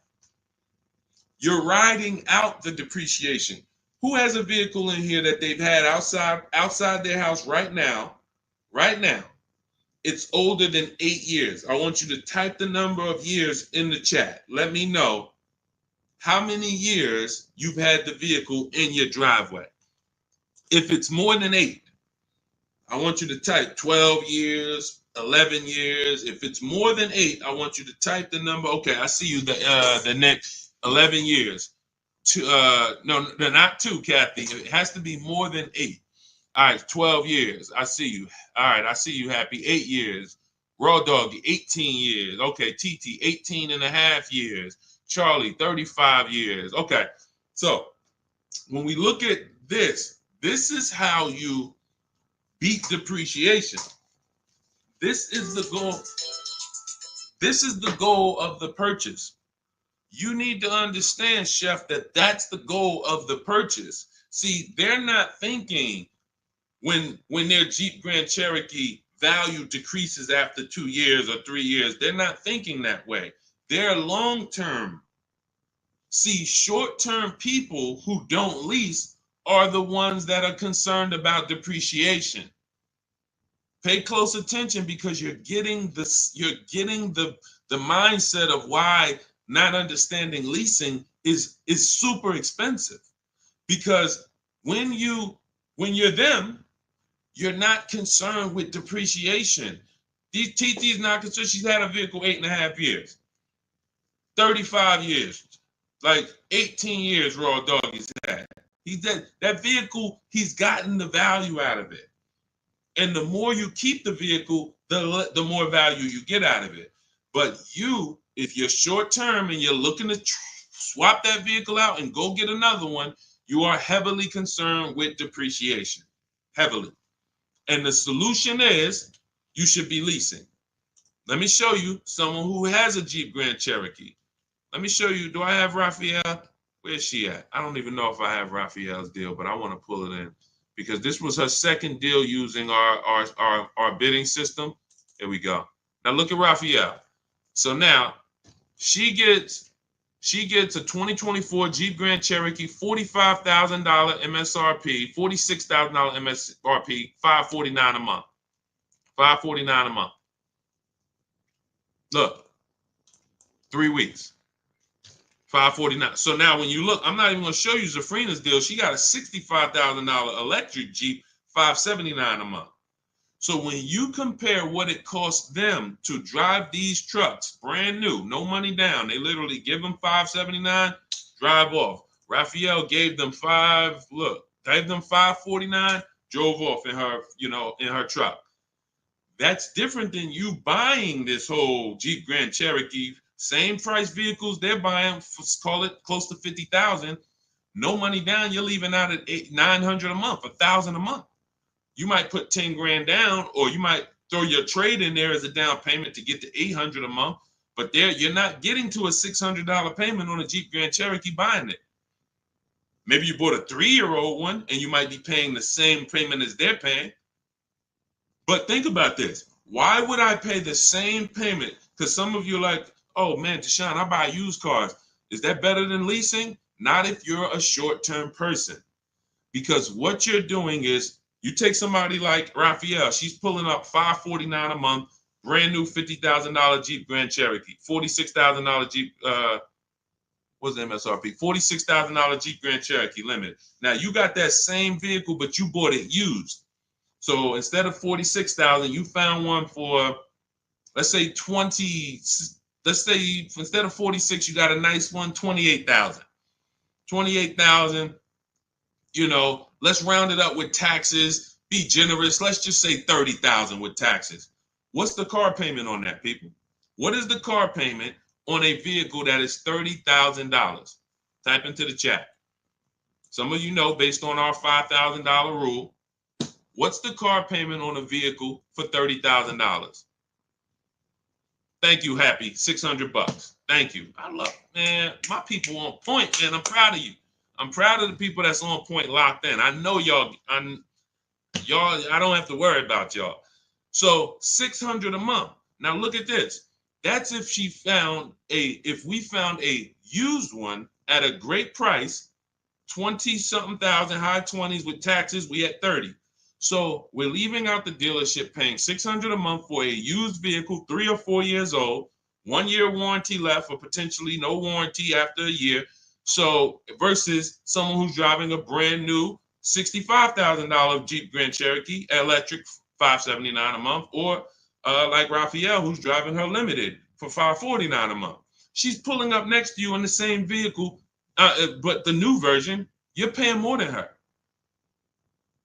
This does not make financial sense, and there's no way to justify it because you're not getting the money back. If you were going to say, Deshone, yeah, I'm paying more now, but in 3 years, 5 years, 6 years, when I sell this thing, watch how much I get back. If that was the case, then it'd be different. That's not the case. You don't get the money back that you put into these cars. That's why the people who learn from me, who get below market leases, we're never putting the money in the car. We're putting hundreds of dollars, couple hundred in. We're driving these brand new cars. We get the mileage we need. We adjust the mileage. If you need 12,000, you get 12. You get 18. You need 18,000, you get 18,000. You need 25,000, you get 25,000 mile a year leases.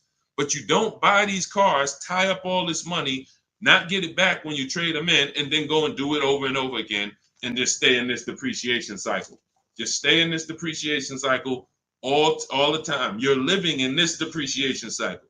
You're never getting to the people who we talked about 8 minutes ago who are here, keeping their cars 18 years, 12 years, 10 years, where their depreciation is like this. This is the reward for purchasing. If you're not trying to get here, you should not be purchasing. You should be shopping for below market leases. So you can't beat depreciation in the short run, Jeff. To answer your question, to wrap this up, you're trying to beat depreciation in the short term. You cannot do it. The car is going to depreciate, and it doesn't matter the payoff. You could have took a 3-year loan. You would be paying more. Your loan would be going away quicker, but you probably took a 5 or 6 year loan, God forbid, a 7-year loan. Now your loan's not going to move fast at all, but the car's value is always going to move. So the key is, this is step 1 in my book. We need to know, are we putting our deal on the lease foundation or the purchase foundation? How are we going to beat depreciation? Long-term ownership, 8+ years, or below market lease? Those are the only 2 ways. That's the only 2 ways to beat depreciation. That's step 1 in my book, the most important question. Okay? All of this you can get 75% off as my welcome offer to you for getting cars from home, my new digital book, 7 Steps to Saving Time, Money, and Avoiding Dealerships. It's already 5-star rated. You can type it into Google. You'll see all the reviews online. Shout out to everyone who reviewed the book on Goodreads. And the book is just everything I teach. Everything you hear on my streams, it's in there step by step so that you don't have to remember this. So you can go to my TikTok bio, my Instagram bio, the Facebook comments, or the YouTube comments. And if you get there before 30 minutes is up, you get your copy for 75% off the whole blueprint. The bank bidding war is in there, selling leases, high mileage driving strategies, all in there step by step for you guys. All right. Once you get your book, make sure you screenshot the thank you page, though. As soon as you pay, you're going to see a page that says screenshot this page. You can open the book link there, but you'll also have my support team's email, because sometimes you're typing fast and you type your email wrong, and we can't send the book to a wrong email. So make sure you screenshot that page so you can have the support team's email. Go ahead, Dolan, shoot the next question in. Hey, what to do if I'm upside down and need a new vehicle? Well, you can only get out of negative equity 2 ways. This is also in my book. You can pay the difference, or you can move it over, transfer it. Now, the third option with negative equity is you don't get a car. This is what I call the bad credit for people with good credit.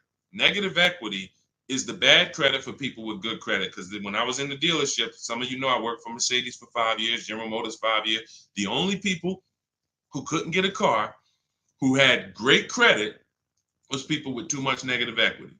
So what you're looking for is you're looking to see, doing the equity assessment, what is the most I can get for my car? Because let's say the dealer tells you your car is only worth $14,000, but you owe $16,000. They're going to tell you you have $2,000 of negative equity. That's why we never get our prices of what our car is worth from a dealer. We do this from home during our equity assessment. This takes us 20 minutes. We go on CarMax.com, Driveway, Carvana, Kelly's Blue Book Instant Cash Offer, AutoNation, and Car Guru, Sell My Car. This is 6 cash offers that we're going to get in 20 minutes.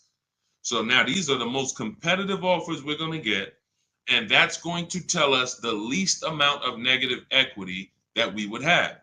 So if the highest bidder from the online buyers pays you 18 and you only owe 19, then you have $1,000 of negative equity. I would come up with 1,000 and sell to the highest bidder. This is what I call paying the difference. Why is that the first option? Because you can now shop your car deal, get bids for your new car, and you don't have to bring over baggage from your old car. Now, your baggage from your old car wouldn't be a bad thing if you could guarantee that whoever, all right, let's say CarMax wants to pay you 19 for your old car, but you can't pay the difference. You owe too much more than that, and you can't pay the difference. Now you have to transfer, or you have to, use this word we don't use, which is trade. You have to trade. The only time that you can't get bids for your old car to maximize the value is in a negative equity situation. That's why we don't like it. So now, instead of me being able to sell my car in the open market to the highest bidder, I need the dealership that I buy a car from to add my negative equity to the deal. And the bad part about it is there's no guarantee they're going to give me the same thing Carvana was going to give me. If Carvana was going to give me 19 and they were the highest offer, there's no guarantee the dealership that I'm buying from could match Carvana's offer. In most cases, they can't. They're going to say, hey, that was Carvana. It's worth 19 to them. It's only worth 17 to us. That's the most we could pay. And they're not lying in a lot of those cases. They can't. First of all, they've already won the bid to sell you a car. They beat all their competitors. Now we want them to win another bid and beat all the people who wanted to buy a car from. That's just not going to happen in most cases. So you end up with more negative equity when you have to trade, because the dealer who ends up able to, absorb your car does not have, can't pay you what some of these online companies can. So I always say, get the online companies offers first. See if you can pay the difference. That's going to be the least amount of negative equity you have. That'll allow you to move with no baggage, and that's going to be the best thing for you. Now, that's the 2 strategies in my book for negative equity. 2 strategies. Now, when you transfer, if you need to transfer, now you have to take into account loan to value ratios. Depends on how much negative equity you have. Do you have 4,000, 3,000? That could usually be transferred over to most cars and go right on top of the purchase price, and you're going to be fine. But if you have $10,000 or $15,000 of negative equity, there's not many cars that you can switch over to, and it's going to allow you to absorb all of that unless you get a big discount. If you get a big discount, you look at somebody like Milligan. Milligan gets, $27,000 off her, where's her deal at? She gets $27,000 off her Mercedes EQE. It was $79,000. She ends up getting it for 51. That's bidding. She gets all the discount and all the rebates. And now you look at somebody like Kimberly. Kimberly gets $20,000 off of her Maserati. $86,000 vehicle, 87. She gets $20,700 off. If she had to roll over 15 grand of negative equity to this deal, she could do it. She could do it. So the bigger the amount of negative equity, the more you need to search for a car that the best offer on it, the below market offer on it, gives you a lot of rebates, a lot of discounts, 7, 10 grand, 12 grand off, so that you can roll that negative equity over. And 99 times out of 100, you should be rolling it over to a lease, because once the lease is paid off in 3 years, you're gone, and the negative equity is gone. And it's a hedge, because this has happened to people. They didn't plan on it, but they'll roll over 5 grand of negative equity or 10 grand of negative equity to a lease. Vehicle gets totaled. Gap insurance kicks in. They go out, they get a new car, and they're fresh. So with a lease, you're burying the negative equity into the lease, and you're paying it off in 3 years, and then you're fresh. And in the case of a, God forbid, total, or the vehicle stolen and not recovered, it's gone. Negative equity is gone. So it's the best way. Going from a negative equity situation to another finance makes no sense to me, unless it was an emergency and you had to switch cars. That's the only time, like you were planning on keeping the car 8 years, 10 years, but there was an emergency. Maybe your wife had triplets and the car doesn't work anymore. Now you have to go and get a bigger car, but you're a long-term person. That's the only case. The other cases, you should be flipping negative equity into a lease. That's the solution. Go ahead, Dolan. Great questions, great questions, great questions. Have you explained the lease? Well, the lease is very simple. It's for short-term people, and short-term means I'm not keeping my car long enough to ride out the depreciation. See, short-term is not a 5 years, 8 years, it's 3 years, no, it's the depreciation curve looks like this on a car. So a short-term person is not going to get here. You're not keeping your cars 8 years to where you're going to ride out the depreciation and now you're not losing value. Car's paid off. You got a great asset in the driveway, and you're going to keep it for another 2, 3, 4, 5 years to get the most money out of it. That's the purchase route. That's how you're beating depreciation there. Leasing is for people who are going to, you've been taught that you should buy, even though this is your ownership cycle. This is your ownership cycle. It looks like this. I buy a car, it loses 50% of its value in 5 years. I go and I do it again. Trade it in, replace it, do it again. Every single car I buy, I'm losing thousands and thousands of dollars in depreciation. Then I go and do it again. I never let it cool off. And I'm putting a lot of money into these cars because I buy the whole car. $40,000 car, $25,000 used car, whatever. I'm putting all the money into these cars, and then I'm replacing them before the depreciation cools off. Leasing is how you is for you to get off that roller coaster, get off that sliding board. That's a losing battle, and you're paying thousands and thousands of dollars more for that right. You're paying for that privilege that gives you no benefits. No benefit. You can see, and that's the reason why I teach about depreciation, so that you can understand when people say, oh, well, I like to buy my cars because I want to drive as much as I want. They don't understand. If you bought a car for 40 and you put average miles on it, this is how it looks. If you bought a car for 40 and you put high mileage on it, this is how it looks. It doesn't stay like that. It goes down. No matter what you pay for, how much you drive on a car, even if you own it. If you put 100,000 miles on your car in a year, you come back, what is it worth? Whole lot less. Whole lot less. Like, this is not even close. So the key, when you understand this is what I call the unseen expense, depreciation. Then you understand, okay, being that I'm going to pay for my car, whether I buy or lease, which option allows me to pay less? That's based on my lifestyle. If I'm going to keep my car 8, 9, 10 years, buying allows me to pay less in the long run. In the short term, buying is more expensive. Remember, we already compared somebody like Zafrina's lease, she's paying $579 a month, driving a $65,000 car. We compared that to a used version. Somebody gets a used version for $30,000. They're paying $600 a month to drive a used version, 3, 4 years old. Somebody who wants to buy a brand new version like Safrina got, $65,000 car, that's a $1,300 a month payment. Even with a big discount. Let's say, well, Deshone, what if they got a huge discount? $15,000 off. Okay, let's play the game. So they get a huge $15,000 discount off that same Jeep that Zafrina got. So instead of paying $65,000, let's go back to her so everybody can play along. So instead of paying, hold on, no, that's not. All right, so $65,000, she gets a $15,000 discount. So instead of paying 65, she pays 50. What's the payment on that? Come on, type into the chat. Stay close to the chat. She gets it for 6. She gets it for 50. Huge, big discount. What's her payment on a $50,000 purchase? Some of you know we got to do our math, because every $5,000, $100 a month, we could see if anybody's going to type it in.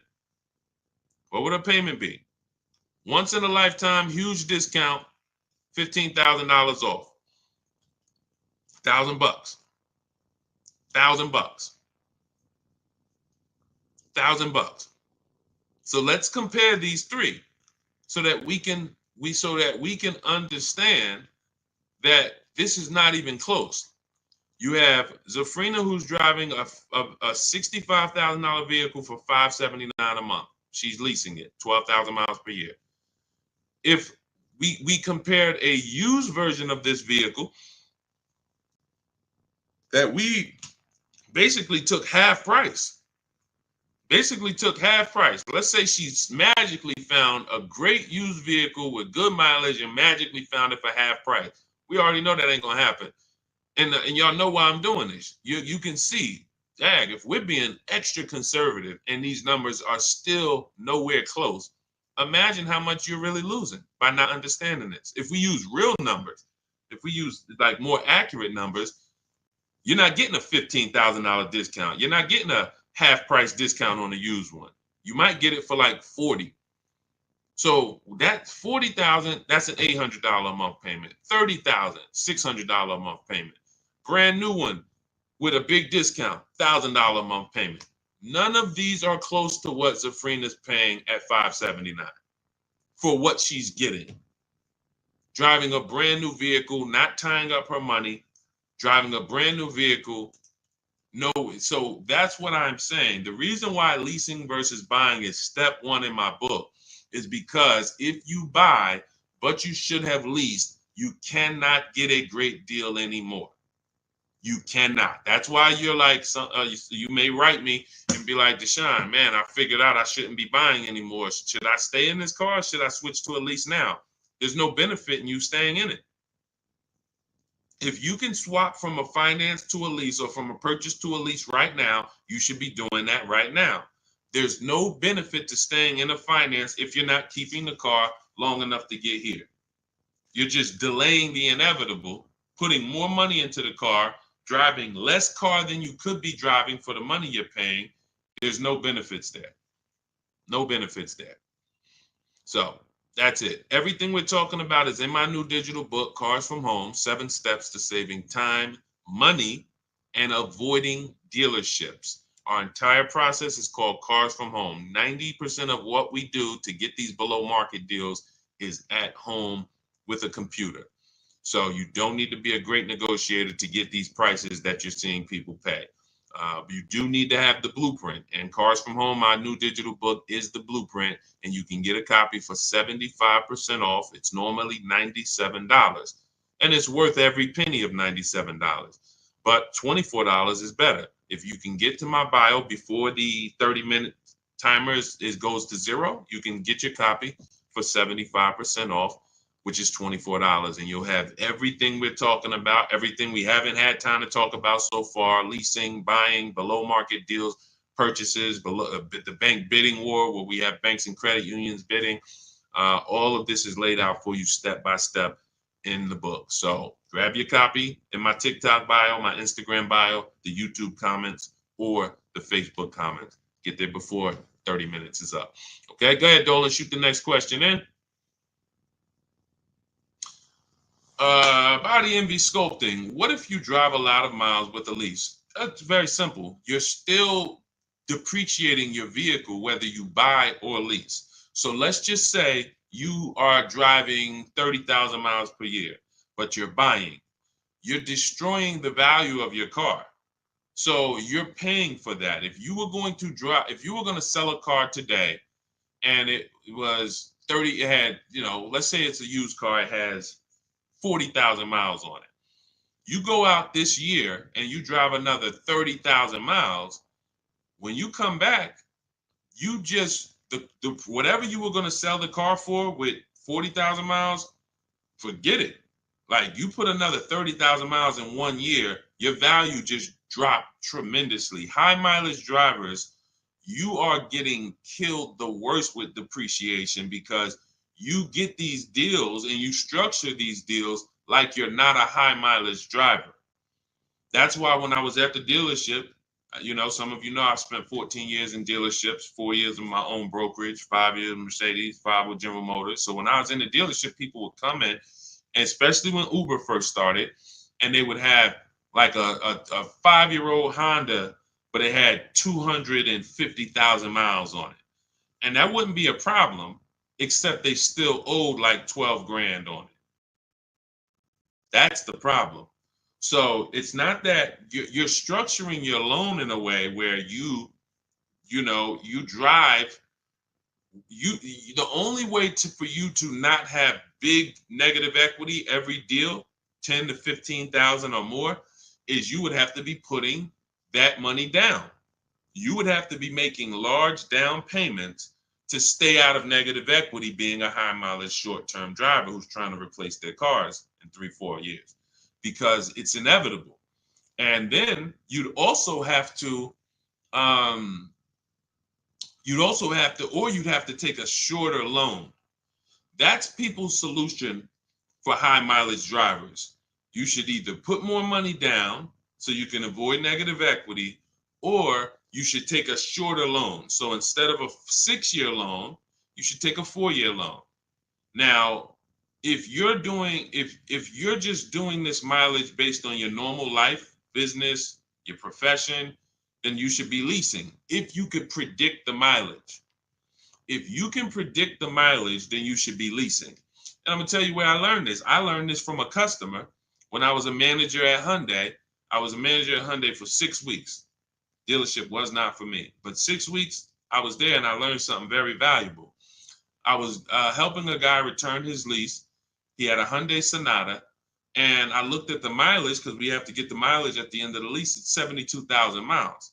And I asked him, I said, "You lease this?" He said, "Yeah, I always lease now. I used to buy it and I always would have negative equity. All I do is lease now. I pay a little more and then I drive my 25,000 miles a year. I get my 25,000 mile a year leases and that's it. I come every 3 years, I get me another one." He was in sales. Since then, I've been telling any one of my clients, listen, let's take a look at a lease. Because when I looked at his payment, if a great deal on a Hyundai Sonata at the time, why my nose itching? If a great deal let's say a great deal on a Hyundai Sonata at that time might have been $350 a month. Let's say he was paying $550, $525. He wasn't paying $800. He wasn't paying double.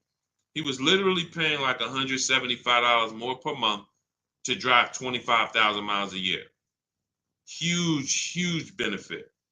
Now, if you don't know how to get good lease deals and you go and you try to do a high mileage lease, then it's going to suck. Because they're going to hit you with a high lease to begin with. And then they're going to say, "Oh, you want 25,000 miles? You want 20,000 miles? Oh, now you're going to be at 1,000 or 20.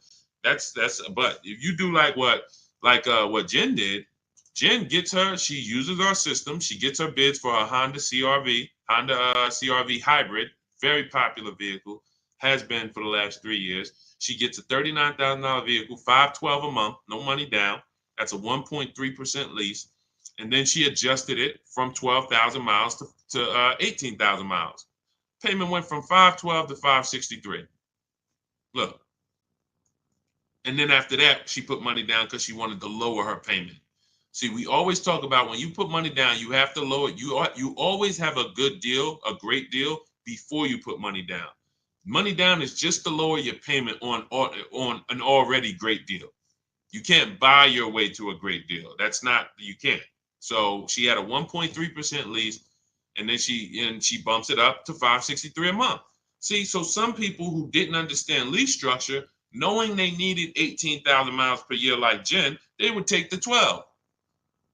They take the 12, take the $512 a month payment, not even ask, "Hey, how much would it cost me to get 18,000? Because that's what I need."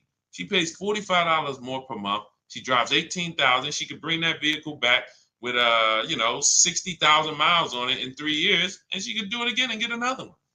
And she's not taking the depreciation hit. She's paying a small amount to drive that vehicle over the next 3 years. That's the benefit of getting below market lease deals. Hey, Ava. Hey, no problem. Yeah, thank you for what you do. No, thank you. Thanks for showing up. I'm here for the people who locked in. That is what I'm here for. I'm here. I want you guys writing me, sending me your deals, sending me your offers, sending me what you get when you pick up your car, saying, "Hey, go into Goodreads, adding your reviews to the book," because that's what matters. That's all that matters. I hold myself accountable to what the people do. That's it. I don't when I set out to teach, it was all about, God, we have to deliver a system where people can get the same results I get. If you can't get the same results I get, then it sucks. It's not a system. It's not a system. That's why I show all the people who I can on these streams without showing them all day. I could show 100 people on a stream, but then we just be sitting here looking at people all day long. All right. All right. So listen, y'all, we've been on for a little over an hour. Look, everything that, if you're like, Deshone, I want the whole blueprint, you can get it for $24. It's normally $97. This is my new digital book, Cars from Home, 7 Steps to Saving Time, Money, and Avoiding Dealerships. Everything about below market deals is in there step by step. There's 7 steps in our system. 7 steps. First step is the most important question. How many years are you keeping the next vehicle? The second step, what did I say? First step? First step is the most important question. Second step is the equity assessment. Third step is deal structure. Fourth step is shopping, not buying. Fifth step is multiple offers. Sixth step is paperwork and protection. Seventh step is delivery. 7 steps to below market deals for leases, purchases, new cars, used cars, all step by step. So you can get your copy as part of my welcome offer for 75% off. You won't pay the normal $97 price. You can go to my TikTok bio or my Instagram bio, or click the link in the YouTube comments or the Facebook comments, but it's only for 30 minutes. If you visited the site and the timer hit 0, then unfortunately, welcome offers away. The book is still worth every penny of $97. It'd still be one of the most valuable books, but $24 is better if you get there before the 30 minutes is up. So keep me posted. We'll be back for more streams. Hold on, let me see this. Lease a car. When leasing a car and you don't use all your mileage, do they give you a refund at the end of the lease? No, Raw Doggy, but that's why we assess our equity. So take somebody like my mother. She's a low mileage driver. Her lease is up on her Mazda. We assess her equity. If the vehicle has retained value because of the lower mileage, we're going to sell that and put money in her bank account. So even if we have a vehicle, leasing is also a hedge against vehicles for vehicles that don't lose value a lot, be it through natural depreciation or be it through I bought 15,000 miles. I thought I was going to use it, but I only use 10,000 miles a year. So now I'm 15,000 miles under. Okay, let's assess the equity. Let's see if we can sell that vehicle, put $2,000-$3,000 in your pocket, and then now that's a bonus. You basically leased and got a rebate at the end. Kind of new to this, where's the bio to get your book? Raw Doggy, you click the picture of me on TikTok. There's a picture of me right up here. If you're on Instagram, same picture of me. It'll take you to my profile, and you'll see a website there, a link. There's a link there, and then you click that, and then click the button that says 75% off new book. Okay, all of you who have been asking about the Shop with Deshone program, you can certainly go to my bio and see if you qualify for that. I do shop with certain people all around the country for people who want a more personalized learning experience. Some of you are done with you. You might be a done with you person. So if you're a do-it-yourself person, that is the blueprint. Cars from Home, 7 steps to saving time, money, and avoiding dealerships. That is the blueprint. But if you're a done with me person, if you like to do things with people, personally, then you could also go to my bio and you can get information about the Shop with Deshone program. I don't care how you do it. Just get in where you fit in, get multiple offers, unlearn what you've been taught, or I can't even say what you've been taught. If you think about it, no one taught you to buy a car. They programmed us. We didn't go into school. We didn't learn. This is how it was like. It was a programming. So that's why we have to unlearn that and relearn the new way. And then, the success is guaranteed. So God bless you. I will see y'all on the next stream. Everyone who got the book, congratulations. Use it. Win all day. God bless you.